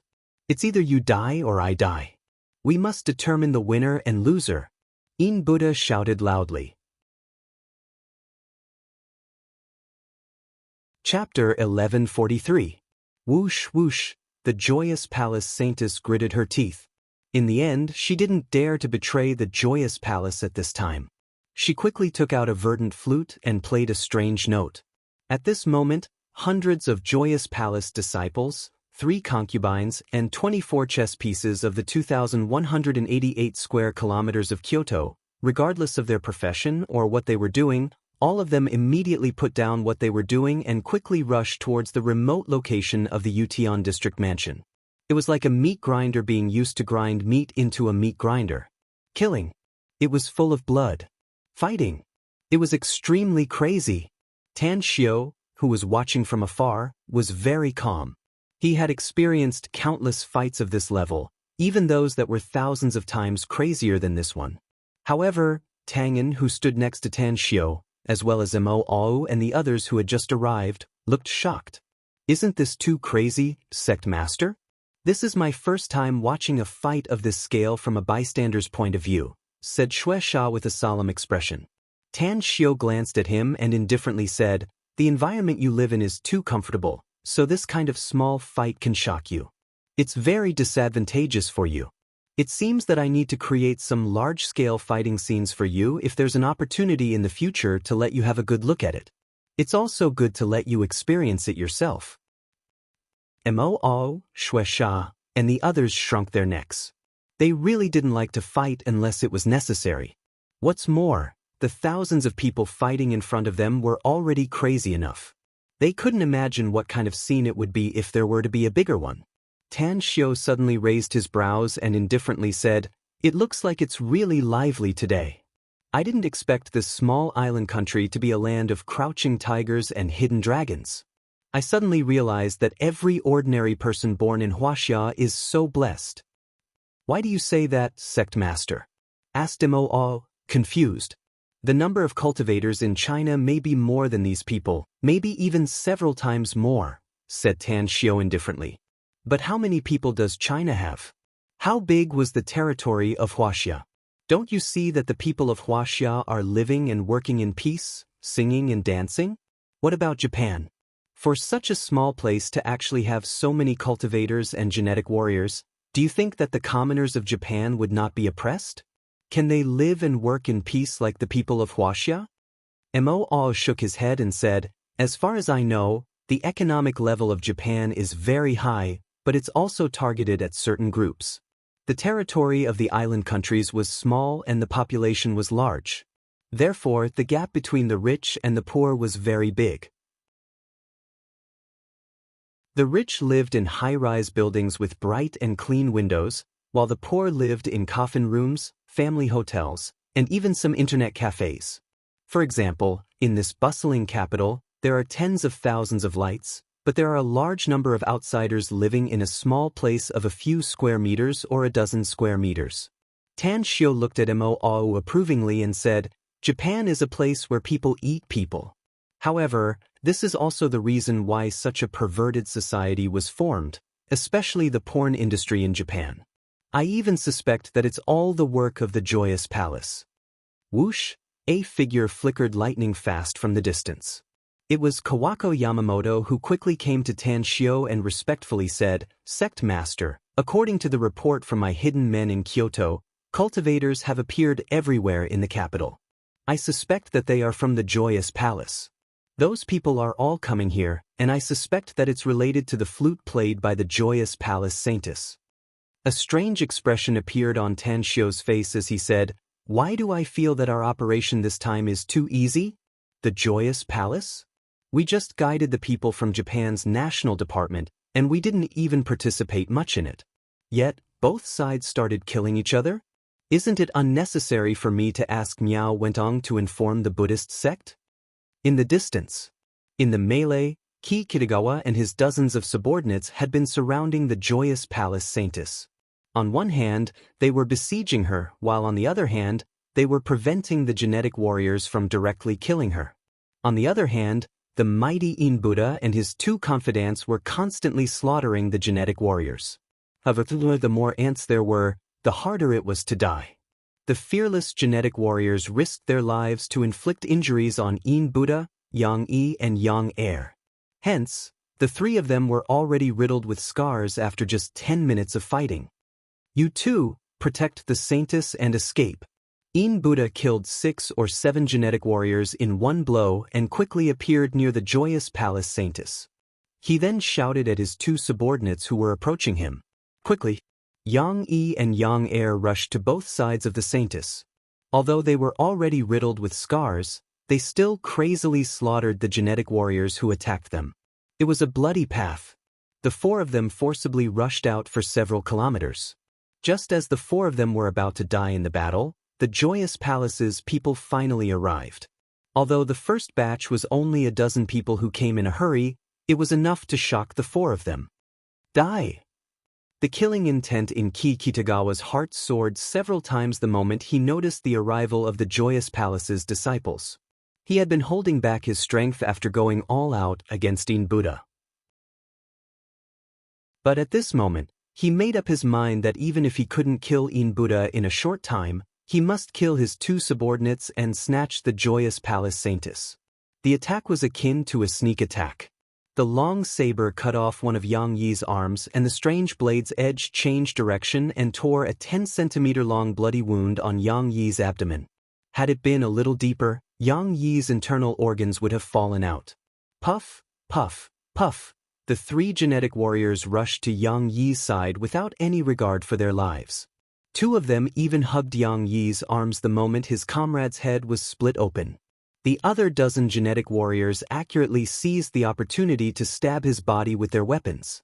Yang Air's eyes looked like they were about to split open. He furiously slashed away dozens of genetic warriors and bolted to Yang Yi's side. Looking at his miserable appearance, Yang Air used a secret technique to nearly double his strength. After killing more than a dozen genetic warriors, he reached out and hugged Yang Yi. "Kill our way out." Yang Yi coughed up a mouthful of blood and directly died after uttering those extremely weak words. "I will fight you." Yang Air put down Yang Yi's body and frantically attacked the genetic warriors in the surroundings. But after he killed more than a dozen people, 5 or 6 Golden Core stage black-clad burly men firmly surrounded him. At this moment, a thin and small figure appeared out of thin air in the crowd. A sharp longsword pierced Yang Air's throat and pierced through the back of his neck. "Goodbye, Uncle Yang." It was a 10-year-old boy who winked mischievously at Yang Air. Disbelief burst out from Yang Air's eyes. He knew this boy who had been playing the role of Kitagawa's son. Never did he expect that this little boy, who he thought was powerless, would turn out to be the one who ended his life. Time fleeted by. In less than half an hour, more than 1,000 people had died in the battle. The Joyous Clan's disciples kept increasing, and the number of genetic warriors they killed also kept increasing. After Kitagawa and his men successfully assassinated Yang Yi and Yang Air, they eventually heavily injured Joyous Palace Saintess and took her away from the battlefield. The sky is about to change. Kitagawa's back was facing the Joyous Palace Saintess, who was drenched in blood. He watched the battlefield and muttered to himself. The Saintess coughed up a mouthful of blood and angrily said, "Kiwa, You must be well aware of the consequences of betraying the joyous palace. No matter what your true identity is, you're still a disciple of the joyous palace and one of the 72 chess pieces. So, just you wait. You'll be chased mercilessly in the days to come. Only death awaits you even if you run to the ends of the earth. It's still hard to say whether the joyous palace can survive until that day. Kitagawa sneered. But I'll have to disappoint you if you want to talk about the restriction the palace master cast on me. I also obtained that restriction-breaking secret art when I stole the sky-burning mirror back then. Joyous Palace Saintess looked horrified and hurriedly asked, "Did you really get it?" Kitagawa sneered and didn't answer her question. Instead, he just waited. The Joyous Palace's disciples gradually gained the upper hand, but the number of genetic warriors dying kept increasing. "Kiwa, it seems you're still going to fail in the end," sneered Joyous Palace Saintess. Kitagawa looked at her with a strange expression and asked with a faint smile, "Haven't you noticed it yet? It's already come to this, so why am I not afraid at all?" Joyous Palace Saintess stared blankly and suddenly had a bad premonition. "It's about time." Kitagawa sneered. There should be no more than 500 Joyous Palace disciples in the entire capital. There were more than 400 people who had arrived at the scene. "Well then, I'll satisfy your curiosity and let you know what my biggest reliance is." Having said that, Kitagawa soared to the sky and looked down at the crowd fighting below. He shouted, "It's about time. What are you waiting for?" His voice billowed straight to the sky.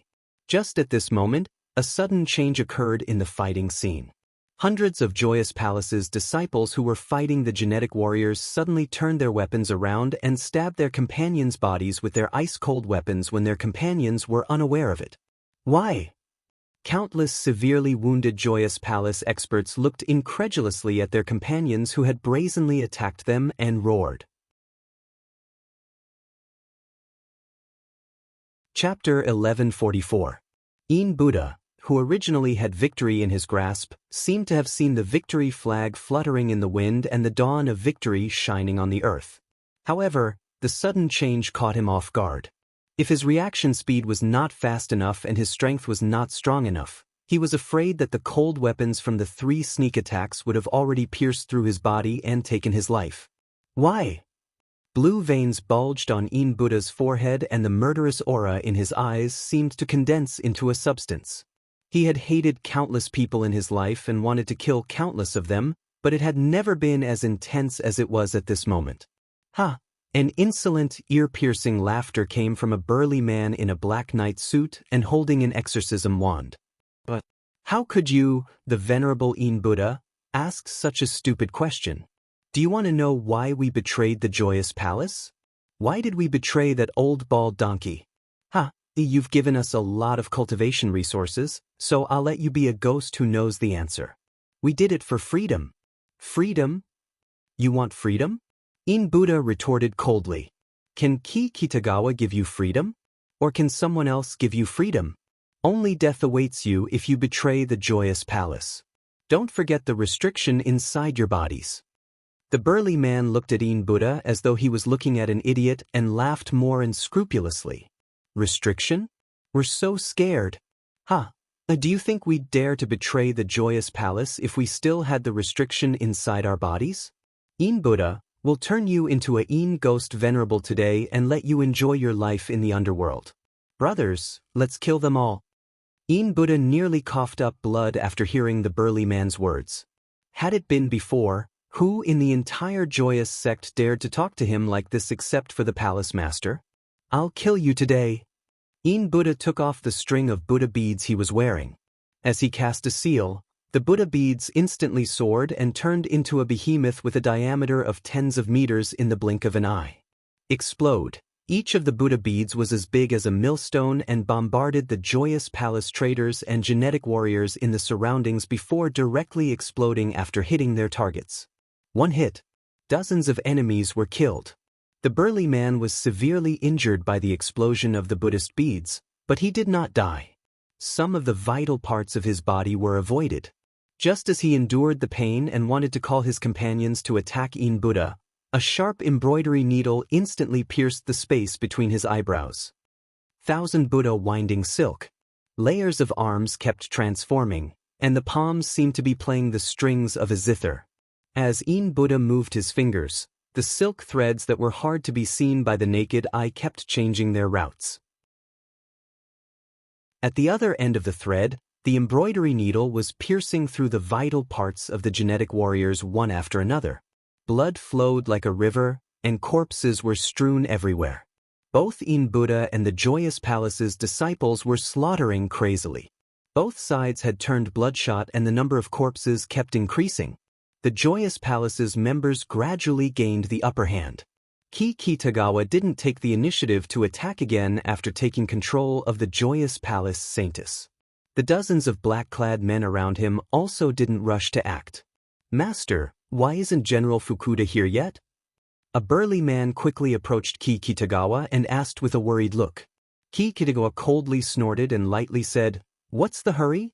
General Fukuda is a divine strategist. He'll naturally appear with his elite troops when the time comes." The burly man forced a smile and said, "We've lost too much today. I'm afraid more than half of our people will die if this continues." Kitagawa squinted his eyes and turned to look at the veiled Joyous Palace Saintus. Suddenly, his expression moved and he shouted, "In Buddha, I advise you to tell your Joyous Palace's people to stop at once, else I'll kill the Saintus right now. I think you know how important she is to that old bald donkey from the Joyous Palace." "Stop." In Buddha slashed a genetic warrior to death with a flip of his hand and shouted loudly. For a moment, the two sides quickly separated, but the murderous aura didn't diminish. Each of them glared at each other like a tiger watching its prey. As long as the order was given, they would plunge back into the fight again. Kitagawa nodded with satisfaction and slowly glanced around. 10 seconds later, he shouted, "Tanshio, I know you and your men should be nearby. Your target this time should be the Joyous Palace, so how about we cooperate?" In the distance, Tanshio squinted his eyes and looked at Kitagawa's calm and composed expression. Then, he turned to Kawako and asked in a whisper, "Kawako, do you think we can cooperate with this Kitagawa?" Kawako pondered for a moment before she slowly shook her head and said, "We're short on manpower now. Cooperating with them is tantamount to asking a tiger for its skin. Besides, Kitagawa used to be a member of the Joyous Palace. We haven't fully understood his background yet, so we can't bet on him. In my opinion, we'll just let them fight each other while we wait to reap the benefits."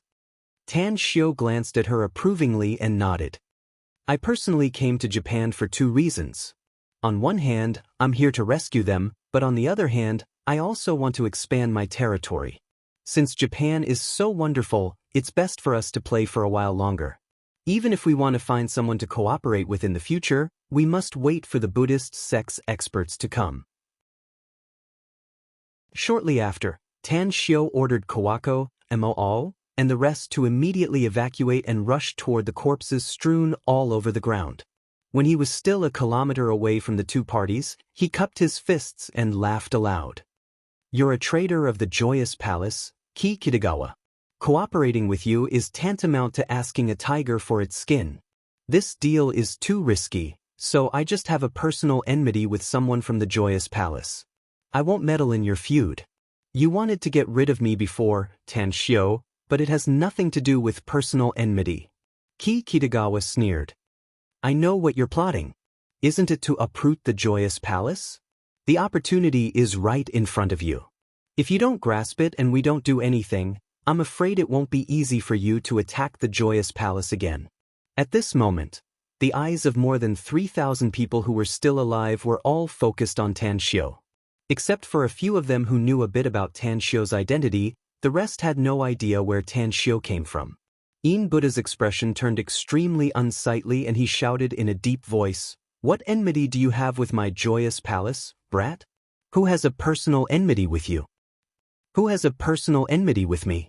Tanshio replied indifferently. "In Buddha, right?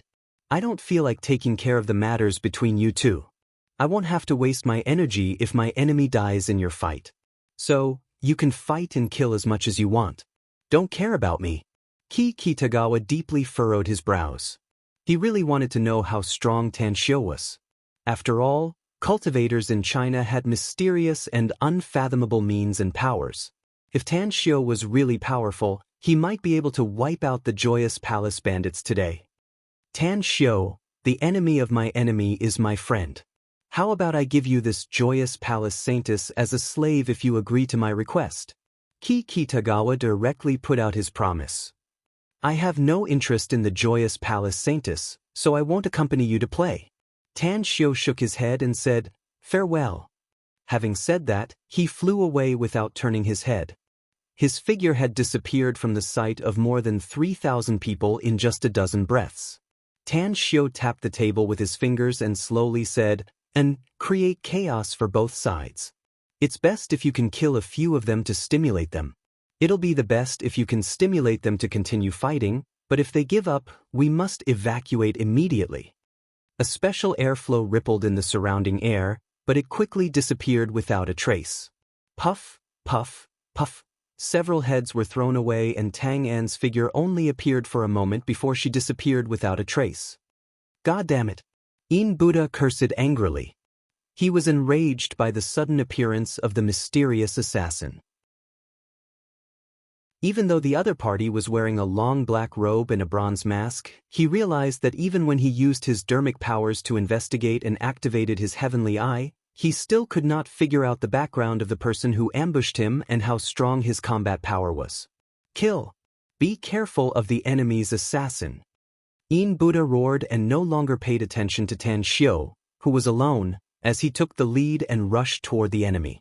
He didn't want to let it go since he already had the upper hand.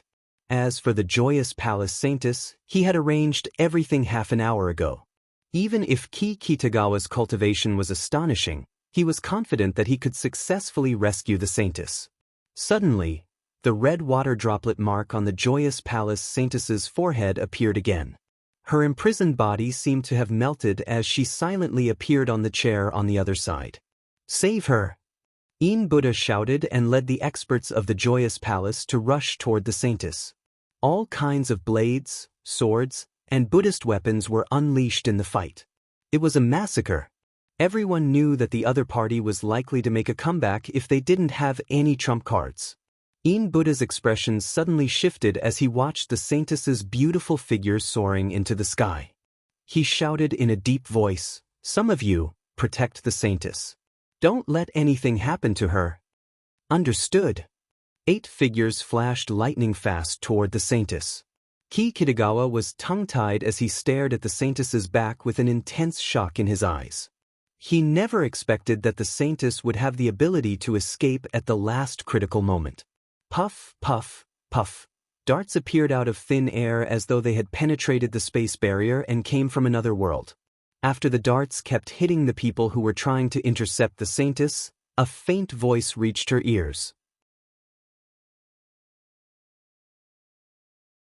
Chapter 1145. A ghostly figure suddenly appeared next to Joyous Palace Saintess out of the blue, and a pair of black-gloved palms directly pressed on her shoulder. Shortly after, under the watchful eyes of countless people, Joyous Palace Saintess figure also disappeared. Don't struggle if you don't want to die. Tang An's voice converged into a thread and was transmitted to the Saintess' ears. The sudden change made the Saintess instinctively want to resist. But when the voice reached her ears, a figure in a black robe appeared in her mind. Her palm that was about to hit the other party slightly changed its trajectory and resolved the sudden strike. Are you one of Tan Xiu's men? Joyous Palace Saintess lowered her voice. Tang An's speed was extremely fast. She was like a gust of wind as she quickly retreated from the area. After replying to the Saintess, she appeared several kilometers away in just a few breaths. In the distance, Tan Xiu's eyes were full of anger.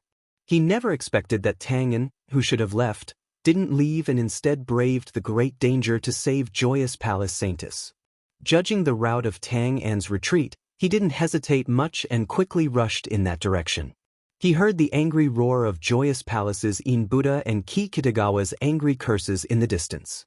However, he couldn't care less about these things because he was keenly aware that many powerhouses exuding powerful auras were rushing toward the two sides that were confronting each other at an extremely fast speed.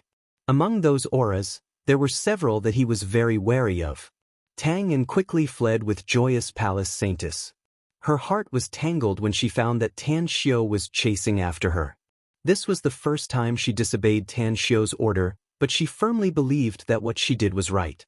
Even if she would be severely punished by Tan Xiu after this incident, she was willing to accept it. Even Tang Yin had a feeling that her master, Gu Yin, would agree with her decision even if she learned about it. Even if her master loved Tan Xiu deeply, she still hoped that he could break through to a higher realm and become a more powerful existence. Tashima District. There were hundreds of thousands of ordinary people living in the buildings that were connected together. On the dark side of the high-rise buildings was a dilapidated courtyard in a low-rise residential area where more than a dozen experts secretly trained by Kawako Yamamoto were stationed. "Who is it?" A sharp voice came from the mouth of a young man who was holding a katana. In an instant, more than 10 experts who were at least in the late stage of foundation establishment rushed out from every corner and pulled out their weapons. "Step down," shouted Kawako in a deep voice after removing her black mask and restoring her original appearance. Those experts immediately retreated one after another. Only the thin young man with dyed red hair quickly came to Kawako. His eyes glanced at Mo and the others behind her before he cupped his fists and said, "This subordinate pays respect to master. Lu Chen, activate the tortoiseshell net and monitor every movement within a 10-kilometer radius," said Kawako in a deep voice. "Don't disturb anyone suspicious and report to me at once. Also, prepare food and drinks. We will be staying here for the time being." "Understood," Lu Chen replied and then summoned the only woman here. After giving her some instructions, he quickly left the courtyard. "What's the tortoiseshell net?" asked Mo curiously. "China has a long history and culture. I've been reading a lot of history and unofficial history recently to learn the essence of it and apply it to my work. There's a saying I remember very clearly that a cunning rabbit has 3 burrows. That's why this place is my secret hideout. There are a total of 9 in Kyoto and 24 in the whole of Japan. The tortoiseshell net is the abbreviation of the intelligence system. Once the tortoiseshell net is activated, it means that a large number of intelligence personnel will secretly monitor every hideout within a 10-kilometer radius. Anyone suspicious will be detected immediately." Ma raised his thumbs up and praised, "Kawako, I find that you're becoming more and more like Sect Master. But I'm curious. You haven't been with Sect Master for a long time, no?" "It's true that I haven't been with Sect Master for a long time, but I've learned a lot of useful things from him." Kawako smiled faintly. Shueisha raised his hand to interrupt their conversation and said in a muffled voice, "Stop chatting, you two. Hurry up and change your clothes, then eat and drink to your heart's content. I've exhausted a lot of my strength in the previous fight." Bush. Several figures appeared out of thin air and Kawako's cell phone rang shortly after. When she saw Tan Xiu, she picked up the call and spoke a few words before hanging up. "Sect Master, why is she?" Kawako and the others looked puzzled after seeing the Joyous Palace Saintess. With a gloomy expression, Tan Xiu coldly snorted and said, "Kneel. Kneel here." Tang Yin seemed to have known that Tan Xiu would issue such an order. She knelt on the ground, but her eyes were full of stubbornness. Tan Xiu no longer paid attention to her and coldly observed the saintess. Then he walked into the house. When he came to the window on the second floor, he crossed his hands behind his back and looked in the direction from which he came. Although he couldn't see what was happening there, he could guess that there must be a fight going on there. At the same time, he could also sense that the Joyous Palace Saintess had followed him to the second floor and was now standing 4 to 5 meters behind him. After a long while, "You should have died there by now," said Tan Xiu slowly. The Saintess of Joyous Palace didn't speak after she came over. She just watched Tang Xiu's back with her eyes that were like rippling spring water. Upon hearing this, she slowly said, "I could have escaped even without your subordinate's help. Don't underestimate my Joyous Palace's secret escape art." Tan Xiu turned around and looked at her beautiful face through the thin veil. He then sneered and said, "You're overthinking it. If my guess is correct, the battle there hasn't ended yet. Those dozens of experts who came later aren't your Joyous Palace's people. Later? The Joyous Palace Saintess frowned and asked, "What do you mean?" "And took you away from the battlefield, so you couldn't sense their aura," said Tan Shio lightly. "Do you really think Kikitagawa is the leader of Japan?" The Joyous Palace Saintess was not stupid. She was very smart. A bit of dread could be seen in her eyes after hearing Tan Shio's words, and she said with difficulty, "You mean General Fukuda? Your Joyous Palace has been secretly developing in Japan for so many years, so it's inevitable that you'll be exposed in some places," said Tan Shio indifferently. "Those people from Japan should have long noticed you and are on guard against you. Even the genetic warriors of Japan, as well as a lot of experts with special abilities, have long regarded your Joyous Palace as a thorn in their side and can't wait to get rid of you. You exposed so many people at once this time, so how could they let go of such a heaven-sent opportunity?" The Joyous Palace Saintess' lips squirmed, but no sound came out in the end. Tan Shio observed her with a faint smile on his face and asked with a ruminating tone, "But are you still a member of the Joyous Palace now?" The Joyous Palace Saintess' heart was in a mess after hearing it. She understood Tan Shio's meaning. It seemed that not only Kitagawa knew that she was the Joyous Palace Master's target, but Tan Shio also knew about it, right? "Don't tell me you have the same idea as them?" Suddenly, the Joyous Palace Saintess realized something and stared at Tan Shio with a vigilant look in her eyes. "Don't think that I'm as narrow-minded as them." Tan Shio shook his head indifferently and said, "Using a woman's physique and cultivation to change my own physique and enhance my own strength is something I won't do. Although not all of the cultivators in Huaxia are from the righteous sects, none of us are treacherous villains." The Joyous Palace Saintess felt relieved inwardly, but she was still on guard. "Then I don't get it. Why did you save me?" "You don't get it?" Tan Shio turned to look outside the window at Tangen, who was still kneeling in the courtyard. The Joyous Palace Saintess stared blankly and pondered for several seconds. Then she asked in surprise, "You just punished the subordinate who saved me because you didn't order her to save me?" Tan Shio took out a cigarette, lit it up and indifferently said, "You're not stupid after all."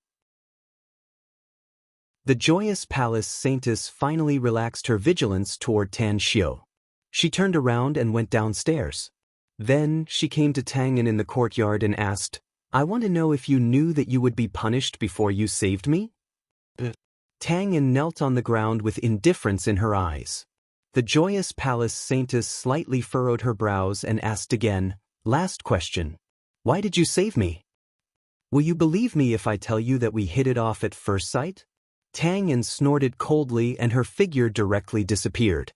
However, a wisp of aura fluctuated at the spot where she was kneeling, making everyone in the surroundings understand that she was actually still kneeling there.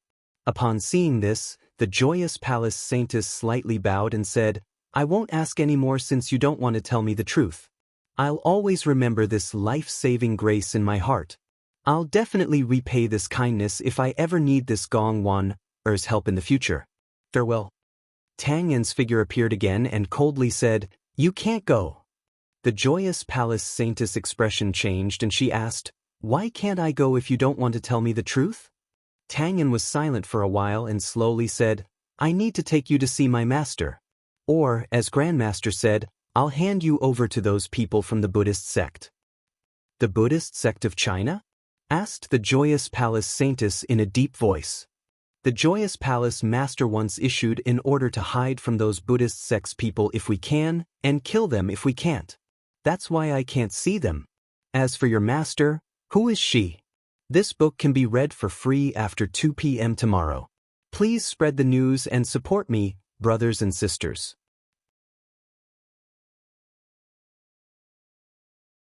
Chapter 1146. "You're not qualified to know who my master is," said Tangen with an indifferent expression. "All you need to know is that you must stay here and wait for Grand Master's arrangement. I'll take you to see my master if he doesn't want to pick up a hot potato like you." Joyous Palace Saintess looked incredulous and asked, "Your Grand Master, is he Tan Shio?" "Come up." Tan Shio stood by the window on the second floor and spoke in an indifferent tone. Joyous Palace Saintess looked up at Tan Xiu's indifferent expression and then shifted her eyes to Mo Au and the others in the courtyard. She hesitated for a moment and finally went to the second floor. What are you going to do? You must stay here from now on and wait for the Buddhist sect's people to come, said Tan Xiu indifferently. I hope you'll follow them obediently if they're willing to take you back to China. But if they don't want to take you back, I'll protect your life. I'm going back to the Joyous Palace. Joyous Palace Saintess angrily said. Can you still go back? Asked Tan Xiu. Joyous Palace Saintess fell into silence. She knew that Tan Xiu was right. Could she still go back? Tang An was the one who rescued her when she was fleeing for her life. Others might not know Tang An's identity, but Ki Kitagawa was very clear about it. Once he spread the news that she had a relationship with Chinese cultivators, it was very likely that the paranoid palace master would do something bad to her. What should I do? Do I really have to stay here and be at their mercy?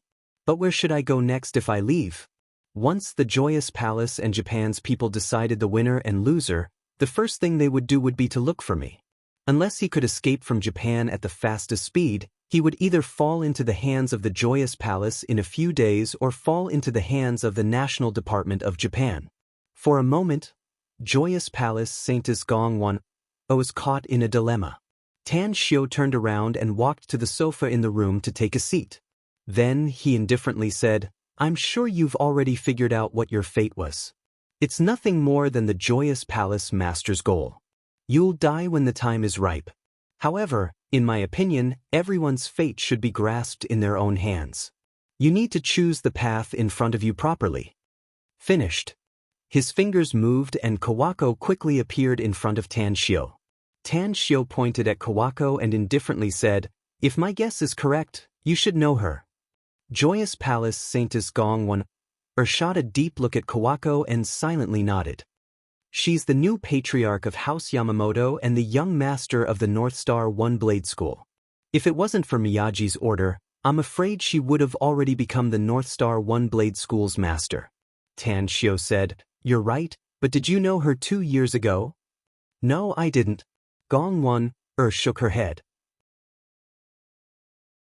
Tang Xiu chuckled and said, In less than 2 years, she turned from an unknown nobody to become the head of this Tianshan clan and the future sect master of the North Star One Blade School.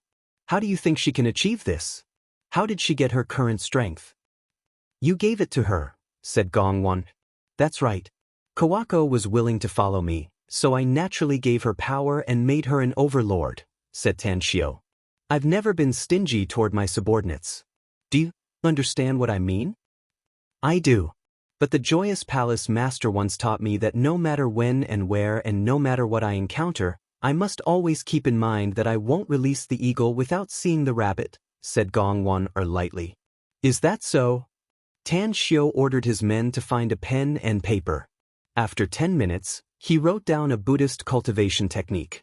Then he took out 2 jade bottles and placed them in front of Gong Wan.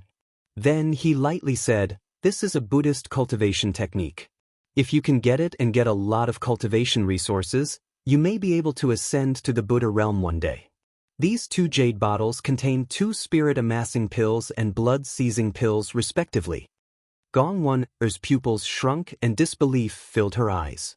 She shook her head and said, Palace Master once said that even the Buddhist sect of China can't have the complete cultivation technique to ascend to the Buddha realm. The reason why Palace Master's cultivation has been stuck at the Buddhist Master realm all these years is that he has no follow-up cultivation technique. He can only explore and create it bit by bit. You'll know after you read it, said Tan Xiu. But I advise you to think clearly before you read it. Once this cultivation technique can really be cultivated to the point of ascending to the Buddha realm, you'll have no other choice but to follow me except to die. Gong Wan gritted her teeth and grabbed the Buddhist cultivation technique written by Tan Xiu just now. It took her 2 hours to read the entire cultivation technique. Her body slightly trembled and a tempestuous storm was set off in her heart, shocking to the point where it was difficult to be any more shocked. That's right. Even if her current cultivation was still very weak, she could judge whether this cultivation technique was real or fake and what realm it could reach. It was real. Gong Wan reluctantly put down the Buddhist cultivation technique and picked up the 2 bottles of pills. I've heard about the spirit amassing pill. It's a very good elixir in the cultivation world, but the refining method of this pill has almost been lost. I didn't expect that you would have it. But what kind of pill is this blood-seizing pill? What kind of effect does it have? This blood-seizing pill is a pill used to refine one's physique. I know your strength. Your cultivation is good, but your physical strength is too poor. This is one of the reasons why your cultivation progress is affected, said Tan Xiao. If you take 2 blood-seizing pills, it can at least double your physical strength. Hiss, Gong Wan couldn't help but gasp. Double it? She was indeed very poor in body refining because the palace master didn't allow her to use secret methods to refine her physique. She was also not allowed to use other methods to enhance her physical strength. Therefore, her physical strength was even inferior to some joyous palace disciples with lower cultivation than her. But, even if her physical strength was very poor, it had already reached a very terrifying level. Just 2 blood-seizing pills could double the strength of one's physique. This effect was too terrifying. Tan Xiao crossed his legs and lit another cigarette. He slowly smoked and waited for Gong Wan-er's reply. He wanted Gong Wan-er to be his subordinate, but it was actually a temporary idea. On one hand, it was because of her physique, and on the other hand, she could help him in other aspects. For example, getting rid of the joyous palace. Another example was that once she ascended to the Buddha realm in the future, he would plant a nail in the Buddha realm. After he ascended to the immortal world in the future, many special things were bound to happen in the Buddha realm, so it was necessary to plant a nail in the Buddha realm. Finally, Gong Wan-er's eyes swept over Kawako again. Her eyes turned firm and she seriously said, "I promise you." Tan Xiao raised his thumb and praised, "A wise man submits to circumstances. Meeting me can be considered as a great opportunity in your life. Alright, the next test is for you. Once you pass it, you'll be qualified to become a disciple of my Tang sect." Test. Gong Wan-er seemed to have guessed something, but she still asked. "I'm going to get rid of the joyous palace and kill the palace master," said Tan Xiao slowly. "Of course, this is only the first step. The second step is to destroy the powerhouses under General Fukuda." "Do they have enmity with you?" asked Gong Wan-er. "What's your purpose in doing this?" asked Gong Wan-er. Pointing at Kawako, Tan Xiao lightly said, "She needs to become the supreme existence in the entire island country. Her words and actions can determine the rise and fall of the country." Gong Wan-er couldn't help shivering, frightened by Tan Xiao's words. She didn't expect that Tan Xiao's ambition was so big that he even wanted to control the entire island country. "Sect Master." Gong Wan-er respectfully knelt in front of Tan Xiao. "You're not qualified to call me that right now." Tan Xiao shook his head and said, "Unless the joyous palace and General Fukuda's entire force have been eradicated. Before that, you can just call me boss." "Understood, boss." Gong Wan-er respectfully replied. Then she hesitated and asked, "Boss, do you really want to kill the joyous palace master?" "Can you?" Tan Xiao interrupted her and said, "I don't have any deep enmity with the joyous palace master, so I don't have to kill him. But he's a remnant of the Buddhist sect. Even if I don't kill him, the Buddhist sect's people will arrive soon. He'll also die by then." The Buddhist sect. Gong Wan-er fell into silence. She had long known that the joyous palace master had a deep enmity with the Buddhist sect, but she didn't expect that the joyous palace master was a remnant of China's Buddhist sect. Tan Xiao got up and led Kawako and Gong Wan-er to the courtyard on the first floor. Looking at Tang and kneeling there, Tan Xiao lightly said, "This is the first time, and I don't want it to happen again." "Understood." Tang and felt relieved inwardly, knowing that the punishment was over. "I need to know the situation over there," said Tan Xiao. "Kawako, change your appearance and personally lead some people to gather information." "Understood." Kawako replied and quickly left the courtyard. Tang, and if the battle over there ends, the capital will be in a state of panic no matter which side wins, said Tan Xiao. Kawako will likely be targeted by some people even if she changes her appearance. Follow her and immediately evacuate with her should any special situation arise. I'll go right away, replied Tang'an respectfully. After Tang'an left, Ma came to Tan Xiu's side and whispered, Sect Master, have you forgotten something? What is it? Asked Tan Xiu. If I remember correctly, you seem to have put your mobile in your interspatial ring before, said Mo.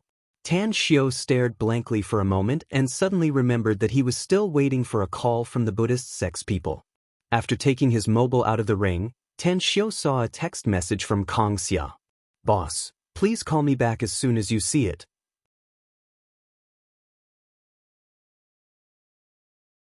Chapter 1147. When Tan Xiu saw Kong Xia's message, he knew that she had something important to tell him. Otherwise, given her personality, she would never easily look for him if it was something she could decide. Are you looking for me, Kong Xia? You finally called me boss. There are 2 things I need to report to you. Kong Xia's surprised voice came from the phone. What is it? Asked Tan Xiu. The first thing is that businessmen from 36 countries around the world, with a total of 470 companies, have gathered in Star City, hoping to get the dealership rights for our products. I've sent some people to investigate these companies, and the specific information of these companies will be in front of me in a week at most. I'll review it and then decide which company's person in charge to contact. According to the rules you've set before, we'll only pick 1 dealership in each country, which means 36 companies will be selected in the end. However, I estimate that there will be more foreign company heads coming here in the next week. If you can come back in the near future, I hope you can take charge of Star City. Tan Xiu pondered for a moment and slowly said, This matter is very important, so I'll try to get there as soon as possible. All right, you announced to the world that the Magnificent Tang Corporation will announce the list of dealerships in each country a month later. Those who want to cooperate with the Magnificent Tang Corporation must submit a letter of intent for cooperation to the Magnificent Tang Corporation within a week. After that, the Magnificent Tang Corporation will ignore any foreign company that comes knocking on our door. When can you come back? Asked Kong Xia. Tan Xiu forced a smile and said, I'm in Japan now. I haven't solved the issues here, so I'm afraid I can't go back for the time being. But you can rest assured that I'll be able to solve the issues here in a month at most and then return to Star City. All right. Upon hearing it, Kong Xia said, the second thing is that the second phase of Star City's new city project is progressing smoothly, but there are countless buyers from all over the country. Therefore, even if the second phase is fully developed, the supply will still fall short of the demand. The second in command of Star City, the leader, personally came to me and Long Hanwen a few days ago, hoping that he can sell all the houses we've hoarded. What do you think? Tan Xiu frowned. We still have a lot of properties under our control, so I think we can sell all of them, said Kong Xia. Because of the advance order for the second phase, our Magnificent Tang Corp still has the priority. Even if all the properties in the first phase are sold, we can still hoard a lot of properties in the second phase. Or, the third episode, the fourth episode, and every episode after that, we can make use of the difference in the middle to make a lot of money. What does Long Hanwen think? Tan Xiu asked.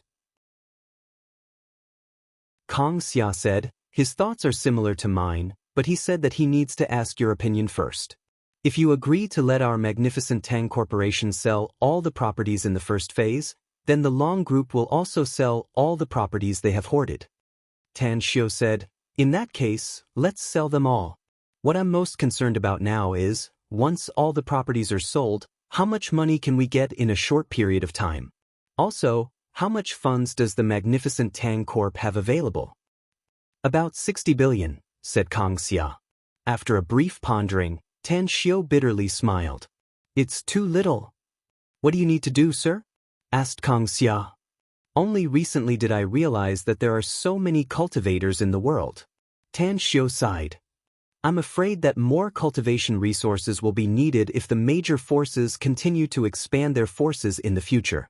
That's why I need a lot of funds to buy cultivation resources and snatch them from the major forces all over the world. At the very least, the cultivation resources the Tang sect needs to hoard are enough for all its disciples to consume for 20 years.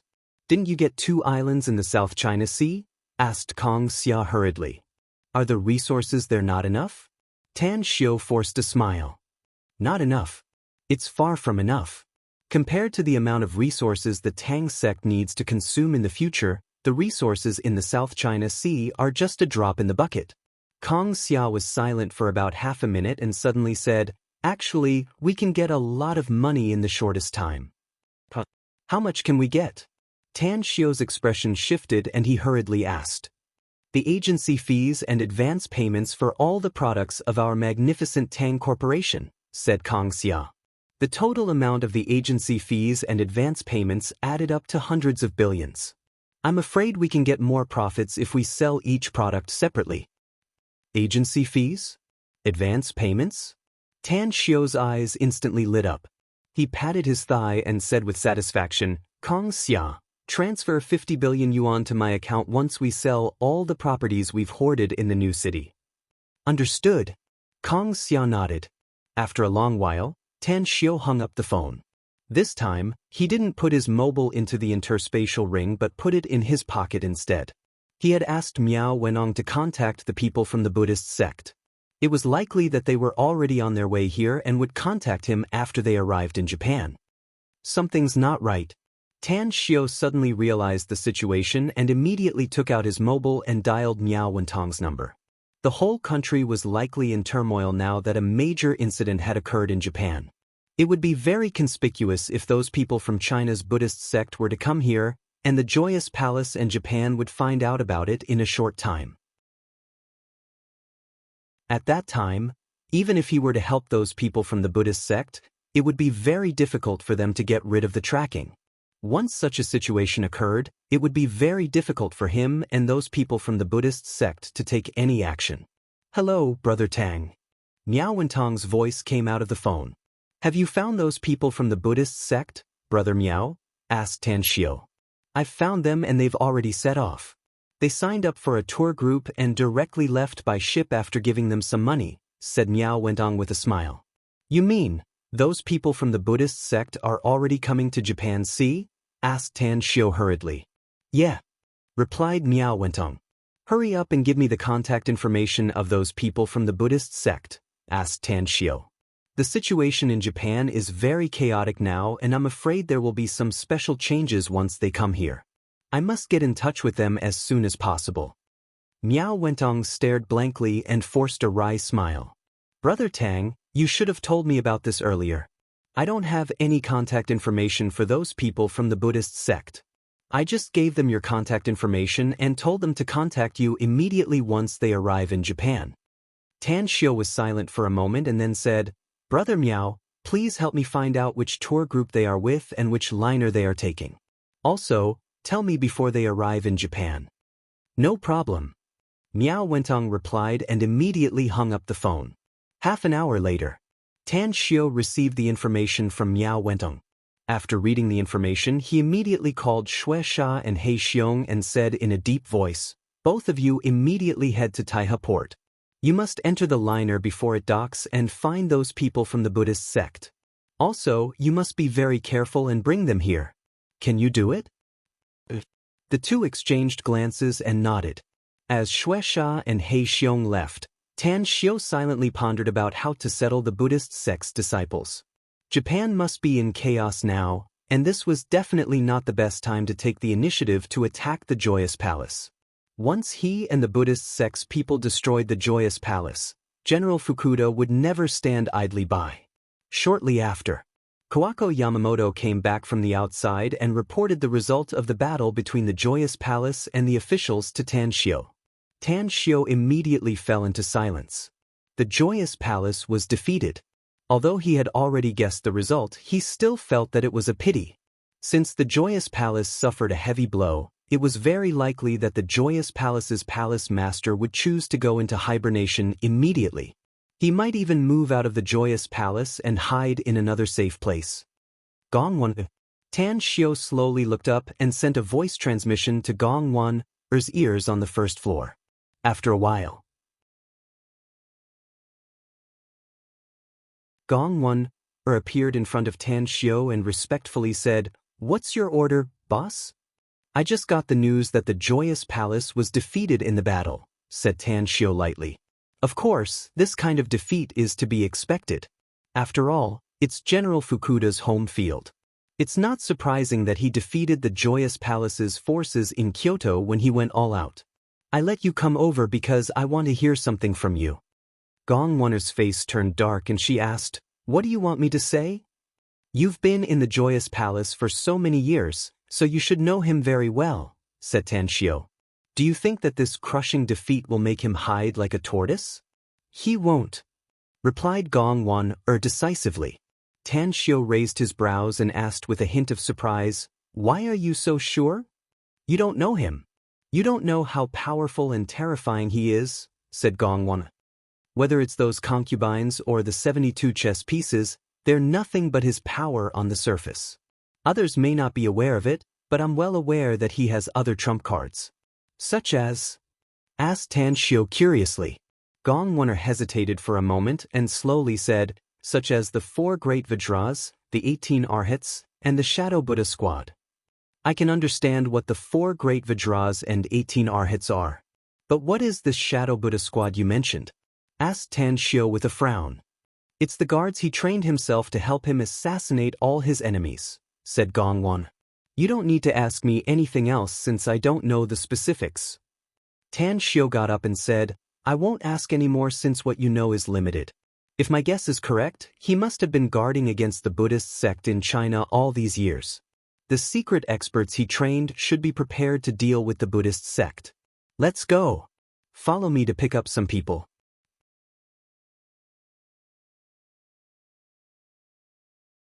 Chapter 1148. Gong Won hesitated for a moment and asked, Are you going to pick up the people from China's Buddhist sect? That's right. Tan Shio nodded.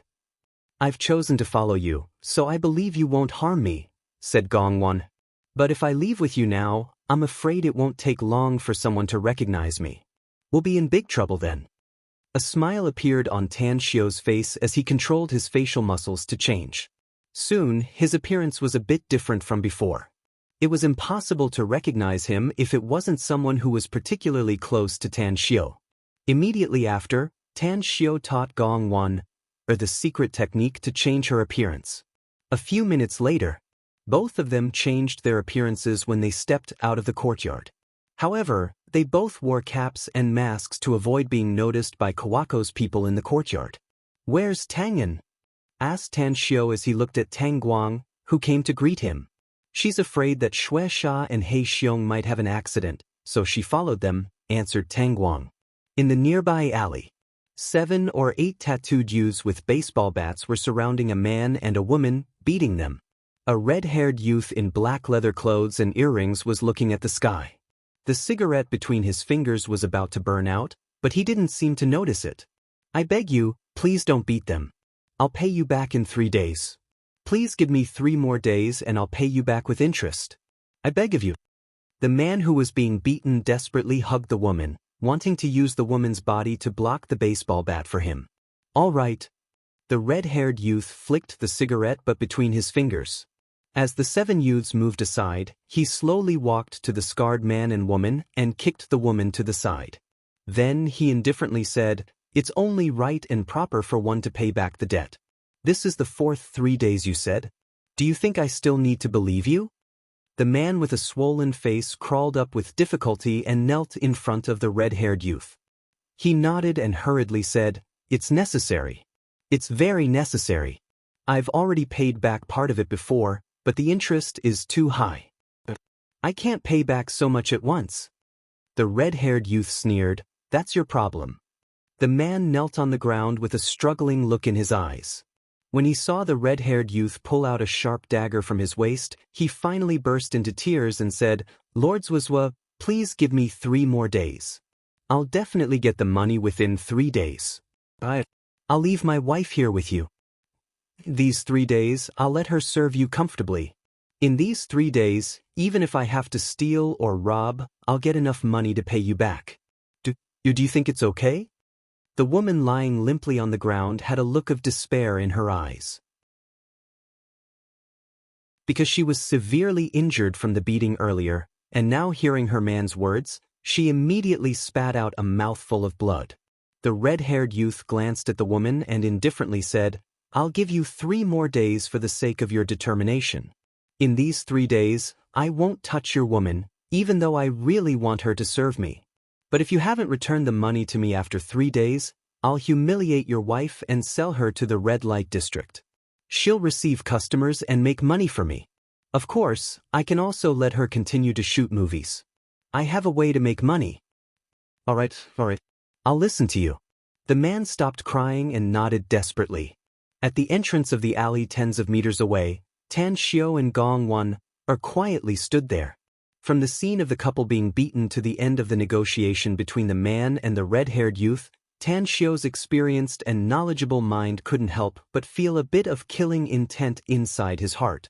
This killing intent was not aimed at the red-haired youth, but the man, using his wife to pay off the debt. Such a person was not worthy to be a man. He shouldn't even live in this world. Tan Xiao could figure it out with his toes that the man would never care about his wife's life and death in the future. Even the money he owed would never be returned within 3 days. "What do you think?" Tan Xiao glanced at Gong Wan, next to him, and lightly asked. Gong Wan looked very calm. She shook her head and said, "I just think that woman is a bit pitiful. But her fate is bad. She married such a man, so her fate is already doomed. Of course, people living in this world must adapt to the society where the weak are prey to the strong. Remember this law, be it in a bustling city or deep in the mountains."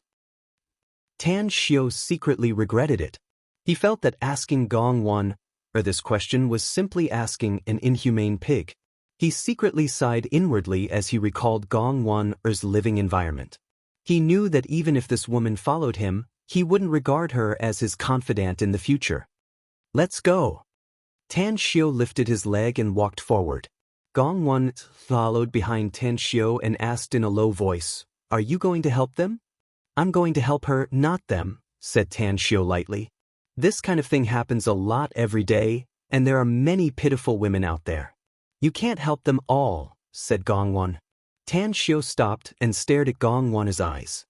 He then said in a deep voice, "I'm not a saint, nor am I a god. I can't help everyone. But I have the ability and I'm willing to help every pitiful person I meet. For example, there's an old saying in China that if you see injustice on the road, you must draw your sword to help." "A narrow-minded person?" asked Gong Wan. Tan Xiao turned around and strode forward again. "This title is too narrow-minded. I just have a kind heart and use this kindness to save those pitiful people I meet." Gong Wan, I don't care what kind of environment you lived in before, nor do I care what kind of heart you have. But I must make you remember one thing today. If you want to cultivate to a higher realm, you must have an incomparably strong state of mind. And the bottom line of my people is to have a conscience and a bit of kindness. Kindness? Gong Wan didn't speak again, but the word Tan Xiao said kept echoing in her heart. In the past, she only understood one truth, that cultivation was like rowing a boat against the current. If you didn't move forward, you would fall back. Therefore, she spent a lot of time on cultivation. Even if she encountered injustice, she would still view it from the perspective of being affected by the environment. She believed that this world was a dog-eat-dog world, and if her cultivation was too low, she would likely die in the hands of others in the future. Tan Xiao came to the front of the group of thugs. His eyes swept over the face of the woman who was wiping the blood from the corner of her mouth with big drops of tears dripping down. He then looked at the red-haired youth and lightly said, "Everyone, can you give me some face and let this woman go?" In an instant, the woman looked up. Although her eyes were covered by tears, she could still see Tan Xiao's face through the layer of blurred tears. The red-haired youth squinted his eyes and took out a cigarette. After lighting it, he took a deep puff and asked with a bad expression, "Sir, those who meddle in other people's business often end up very tragic. Are you sure you want to meddle in this matter?" Tan Xiao said, "I may be very busy, but I still have to meddle in this matter since I've come across it. I don't care if this man owes you money or something else, but this matter has nothing to do with this woman. If you were to detain this man or kill him, I wouldn't care at all." The man immediately became furious upon hearing it and shouted, "You bastard! Where the hell did you come from? Get the hell out of here. This is our own business and we'll decide it ourselves." The killing intent in Tan Xiu's heart turned stronger, but he still ignored him. He continued to look at the red-haired youth and said, "As the saying goes, every debt has its debtor. A man owes you money, yet he uses a woman to pay off the debt. Don't you think it's a bit too much? I've heard this saying that robbers also have their own way of doing things. Even if you're a thug and a member of the underground forces, you should also know the rules of the underworld." The red-haired youth took a few deep puffs of his cigarette and said in fluent English, "Just because you can say such words, I'll let you leave here standing today. Let me tell you something. If it were a few years ago, I might have let this woman go because of your words. But now, in my heart, besides money, there was nothing more important than money. Get the hell out of here." "How much do I owe you?" asked Tan Xiu. The red-haired youth looked at Tan Xiu with a surprised expression. For the first time, he carefully observed Tan Xiu from head to toe and then asked, "Do you want to pay them back?" "How much?" asked Tan Xiu again. 10 million, said the red-haired youth. "Yen?" asked Tan Xiu lightly. "That's right," said the red-haired youth with a nod. Tang Xiu shot a contemptuous look at the bewildered man and sneered, "You're really a good-for-nothing. It's just 10 million yen and 100,000 US dollars, yet you're willing to sell your wife? You're just a waste of Earth's resources. I advise you to hurry up and find a place to commit suicide." After saying that, he looked at the red-haired youth again and indifferently said, "I'll give you 200,000 US dollars. Kill this trash if you dare." Deal. A cold light flashed in the red-haired youth's eyes. As his voice faded away, a sharp dagger had already pierced the man's heart when the cigarette butt was flicked to the man's face. His speed was very fast. After the dagger deeply pierced the man's heart, he instantly pulled it out and directly slashed the man's neck. It was a murder. Neat and tidy. Tan Xiu squinted his eyes and even released his divine sense at this moment. Through deep observation, he found that the red-haired youth's eyes were extremely indifferent. Even though he was brutally killing people, he still didn't have the slightest emotional fluctuation. "He's a good seedling to be an assassin." Tan Xiu praised inwardly and asked, "Do you have a master?" "Master?" The red-haired youth was shocked and suddenly realized something. He turned to look at the 7 or 8 youths and said in a deep voice, "Take this corpse away and be careful not to be found. Also, throw this corpse into the sea as soon as possible. Don't bring me any trouble." "Understood." The 7 or 8 youths were obviously not good people.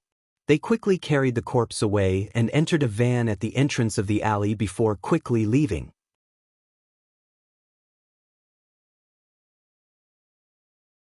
Chapter 1149.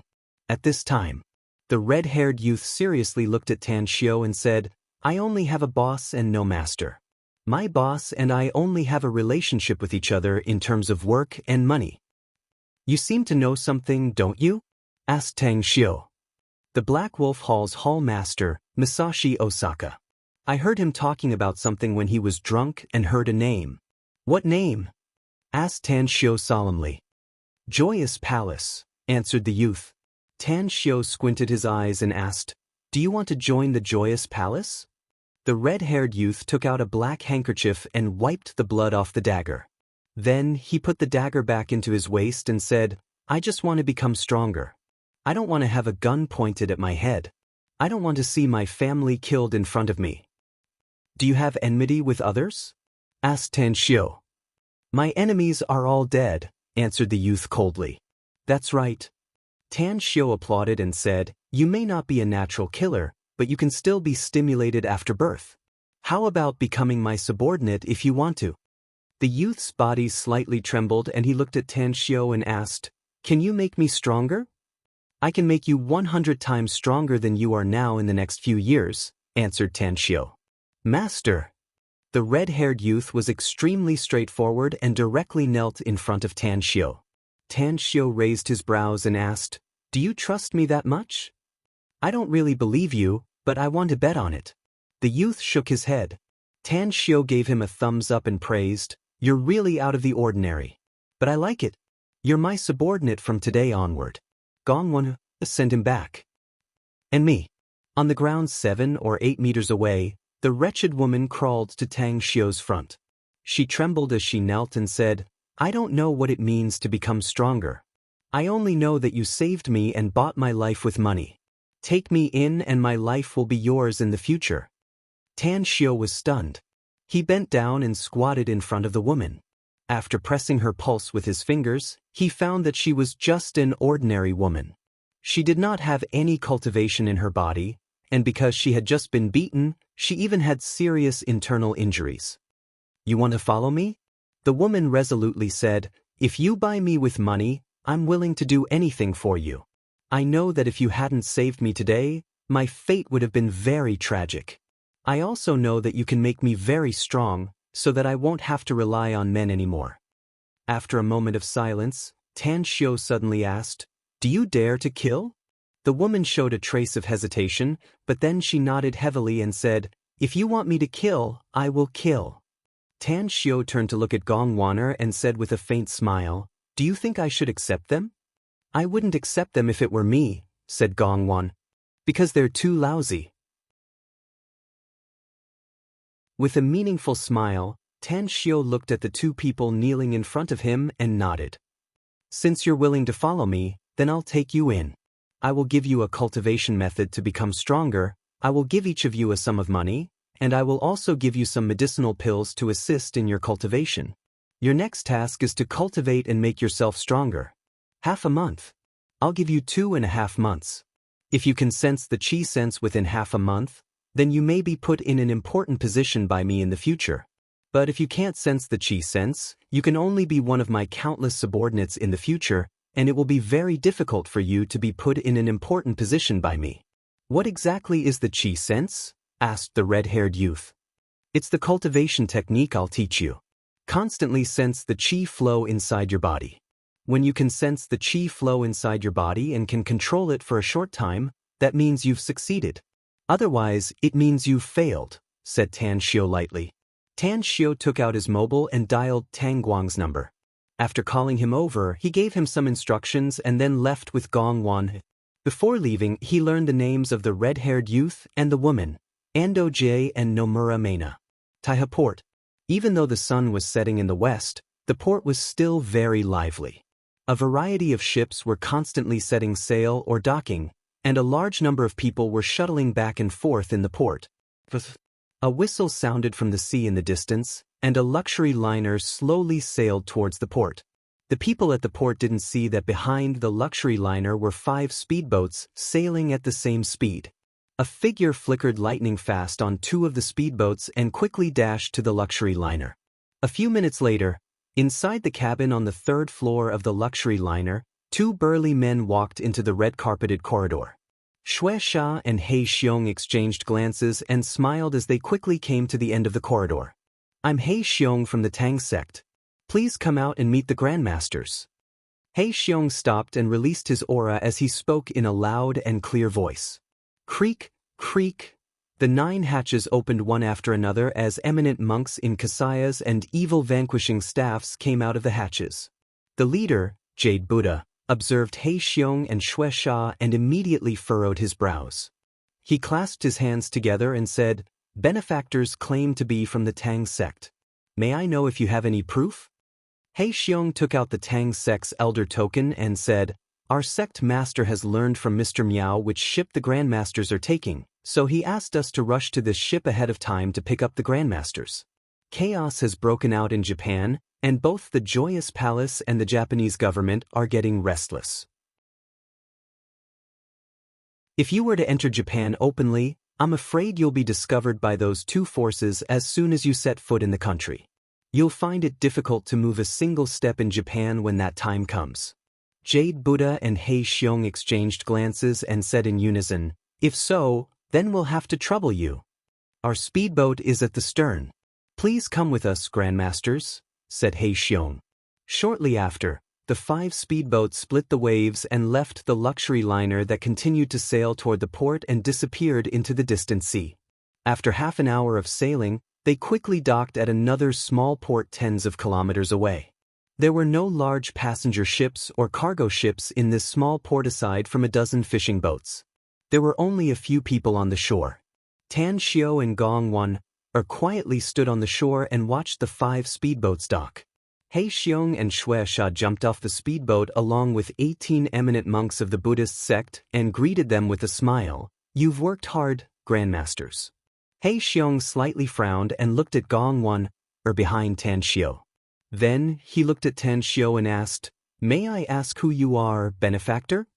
Tan Xiao let out a faint smile and adjusted his facial muscles.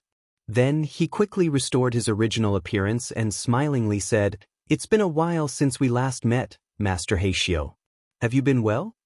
He Xiao was pleasantly surprised. He cupped his hands and bowed. "This poor monk is doing well, Sect Master Tang. I'd like to thank Sect Master Tang for informing us about the joyous sect's remnants."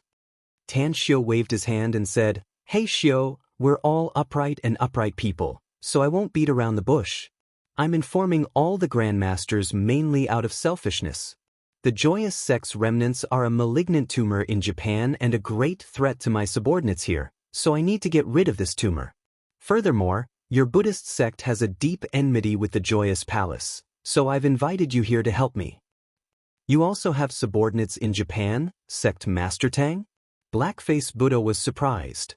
"I'm a cultivator and naturally lack cultivation resources," said Tan Xiao with a smile. "Since Japan is rich in resources, it's reasonable for me to send someone to collect them." He Xiao suddenly understood and smilingly said, "Amitabha. Sect Master Tang is young and promising, so I'm sure that you'll be able to shake the cultivation world in the future. It's our fortune to be able to fight side by side with you this time." "No need to be so polite, then." Tan Xiao smiled and said, "Please board the bus, Grandmasters. There are a lot of clothes on the bus, so I hope you can change your clothes to avoid being monitored by the Joyous Palace and the Japanese officials." "Change clothes?" The 18 eminent monks exchanged dismayed glances. When He Xiao took them to the medium-sized bus parked on the shore and saw the prepared clothes, each of them suddenly wore a strange expression. "Are wearing these clothes?" He Xiao pointed to the clothes on the seats and asked He Xiao. "Grandmasters, we could only prepare these clothes due to the lack of time," said He Xiao. "I hope you don't mind." Amitabha. Despite their reluctance, the 18 eminent monks still cooperated and changed their clothes. They were all wearing suits and brand new ties. Even their feet were wearing brand new pairs of leather shoes. Additionally, He Xiao and Xue Sha also prepared hats and sunglasses for them. After boarding the bus with Gong Wan, Tan Xiao immediately smiled upon seeing the 18 eminent monks' attire. He nodded and praised, "Grandmasters, let's go to a safe place first and then discuss how to deal with the Joyous Palace. I'll tell my subordinates to tell you about the Joyous Palace's situation on the way." Amitabha. The 18 eminent monks joined their hands and nodded. On the way, Gong Wan explained the situation of the Joyous Palace to them. When she finished, the 18 eminent monks from China were dumbfounded with shock written all over their faces. "Unbelievable." Jade Buddha was the first to sober up from the shock and said with a forced smile, "It was a bit hard for me to accept it at first, but I have to admit that the Joyous Sect's surviving members have been doing things beyond my expectations all these years." Tan Xiao sighed. "I've seen some of you in the Himalayas, but there are also some I haven't. But I'm sure that it's impossible for the 18 of you to eliminate the Joyous Palace." Jade Buddha nodded and said, "If what this female benefactor said is true, then we really can't do it. However, Sect Master Tang has a profound cultivation and unfathomable strength.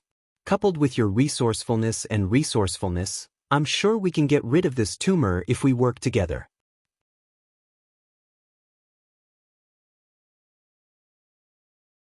Chapter 1150. Tashima District. After returning here, Tan Xiao immediately arranged for someone to prepare a vegetarian meal. After everyone had a simple meal, they entered a spacious living room. Blackface Buddha, Jade Buddha, both of you are eminent monks of the Buddhist sect. This time, you came to Japan to clean up your sect, which is our second cooperation. Gong Wan told you about the Joyous Palace's situation on the way here. Do you have any good plans? Asked Tan Shio after taking 2 sips of hot tea. How many experts do you have in Japan, Sect Master Tang? Asked Blackface Buddha in a deep voice. It's not easy to come to Japan secretly. Tan Shio shook his head and said, that's why my Tang sect doesn't have many people in Japan, less than 10 in total. However, my subordinates have been operating in Japan for a long time and I have a lot of people under me. Although they don't have any experts and the strongest is at the foundation establishment stage, they have a lot of people and can be the vanguard at the critical moment. Too few, too few. Blackface Buddha shook his head and said, it seems this poor monk needs to explain the situation to the sect and ask the abbot to send a group of people. Sect Master Tang, will your Tang sect also dispatch a group of experts? Tan Shio was a bit disappointed inwardly. He looked at Jade Buddha, who was wearing a faint smile. Suddenly, his expression slightly moved and he asked, what do you think, Jade Buddha? Jade Buddha glanced at Blackface Buddha and slowly said, sometimes, killing people doesn't need too much force. Wisdom can also do it. That Joyous Palace's master has been operating in Japan for so many years, so I'm sure he won't be willing to give up his foundation. But the Japanese officials regard the Joyous Palace as a thorn in their side, so we might as well borrow the power of the Japanese officials and let them fight first. When both sides suffer, we'll be the fishermen to reap the benefits. Tan Shio gave a thumbs up and praised, Jade Buddha's idea is exactly the same as mine. That mysterious General Fukuda of the Japanese officials not only trained a lot of cultivators, but he also conducted experiments on living people and secretly formed a team of genetic warriors. Masters, you may not understand the situation of genetic warriors, but I can tell you that these genetic warriors have been injected with the genes of some kind of wild beast. As a result, humans possess some of the characteristics and abilities of wild beasts. Let me give you an example. Someone was injected with the genes of a cheetah, and as a result, his speed and strength increased exponentially. Even during a battle, he would be as crazy and cruel as a cheetah. Another example is that they were injected with monkey genes, so they became very strong, fast, sharp claws and sharp teeth, just like mutants. The smile on Jade Buddha's face froze. After listening to Tan Shio's description, intense killing intent burst out from his eyes and he said in a deep voice, Sect Master Tang, according to what you said, they're simply inhuman. That's right. Tan Shio nodded and said, they are indeed not real humans anymore. Bestial, extremely cruel, but also extremely powerful. Most importantly, I once helped the State Department to exterminate a biochemical gene research force in Huaxia. I know that the research of this gene medicine requires a lot of living people to be experimented on, and the early stage of the experiment is absolutely a narrow escape. I know that the Japanese officials have genetic laboratories. Many of our Yamamoto family's people are involved in politics, said Kawako all of a sudden. It just so happens that someone is in charge of the security of a secret research institute. According to the information I got from him, hundreds of people have died in the research of that secret research institute alone. Damn it. Go to Avicii hell. Jade Buddha and Blackface Buddha were furious at the same time. Tan Shio didn't expect that Kawako would say such words. His original intention was to make the people of the Buddhist sect angry at the Japanese officials, but Kawako's words had a much better effect than him emphasizing it countless times. Shooting a praising look at Kawako, Tan Shio then seriously said, Two Masters, I'm sure you're also aware of the numerous crimes committed by the Japanese people in Huaxia. You may also be involved in that catastrophe. I admit that there are still a lot of good people in Japan, but the power is in the hands of those sinister and ruthless people.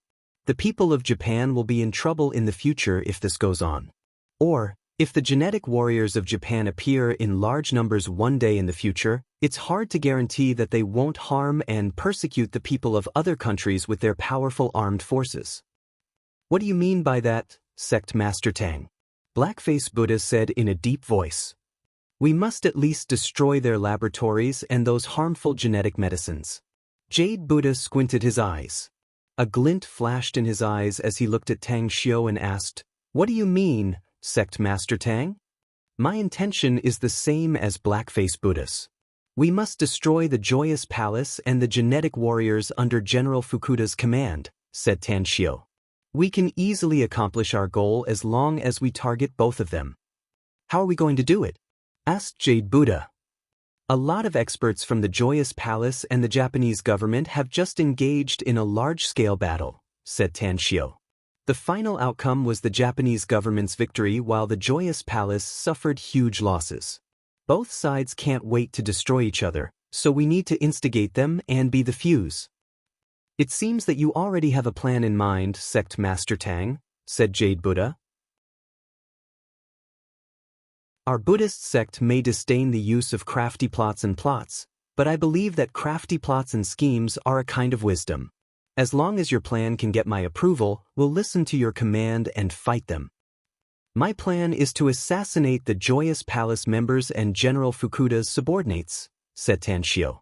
We must reveal our identity as members of the Japanese government when we kill them, and reveal our identity as Joyous Palace disciples when we kill them. Right now, the undercurrent in the island is surging. What we need to do is to muddy the waters. On the basis of their anger, we will continue to add fuel to the fire, causing them to completely shed all pretense of cordiality and fight with real swords and spears. We need precise intel according to Sect Master Tang's plan, said Jade Buddha. The intel on the Joyous Palace shouldn't be difficult to deal with, said Tanshio.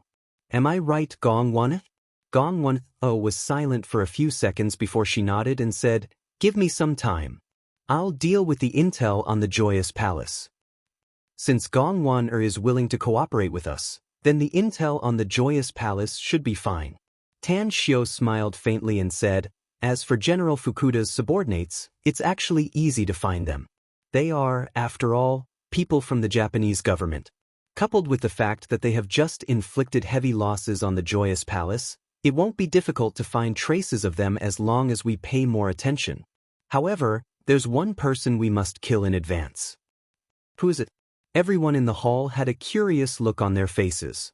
Ki Kitagawa, the traitor of the Joyous Palace. His real identity is someone from the Japanese government, said Tanshio. Everyone studied for a long time and finally formulated a rough plan framework. The Joyous Palace master was now in a terrible fix, so he didn't have time to pay attention to Kawako's issue.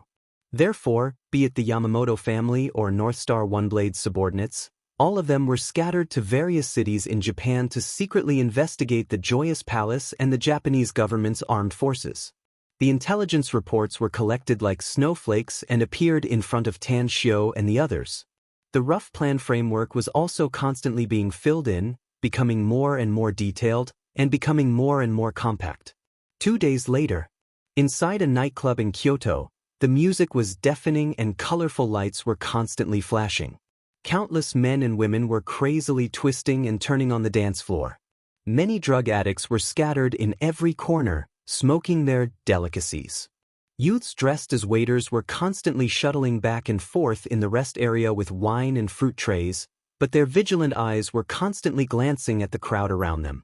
Tanshio, who had changed his appearance, was held by Kawako's arm as they leisurely found an empty table and took a seat. After calling the waiter and ordering a dozen beers, he lightly smiled and said, Hey, Kawako, have you noticed those pairs of eyes around you?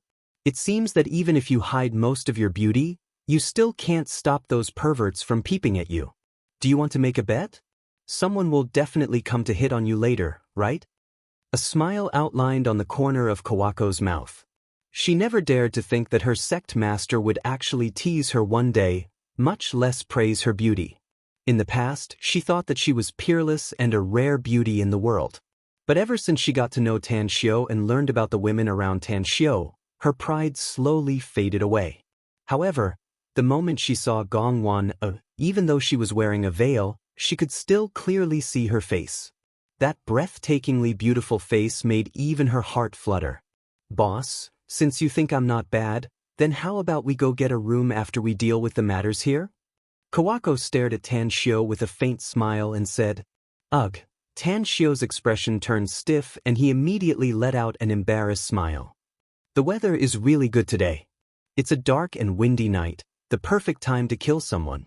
I hope the news we got is correct and that the big fish will come here tonight. Kawako giggled and was about to speak when a figure came in front of her. It was a man in a luxurious suit with shiny slicked-back hair. He slightly raised his arm, revealing the expensive branded watch on his wrist. "Hey Belle, wanna dance?" The middle-aged man smiled, but his eyes kept lingering on Kawako's chest. Kawako rolled her eyes and waved her hand as though she was shooing away a fly. "Scram back to where you came from. Don't bother me. There are so many blind people these days. Can't you see that I have a partner next to me?" "You!" The middle-aged man had an extraordinary bearing, but he was still infuriated by Kawako's words and cursed loudly, "Bastard! Do you know who I am?" You're tuning in to the Passion Pages YouTube channel. We're so grateful for your support, and don't forget to subscribe to join us on this incredible journey through captivating stories. Your generosity through donations truly makes a world of difference, as it's the primary source of revenue that allows me to expand and enhance this channel for you. Thank you from the bottom of my heart for being a part of this adventure.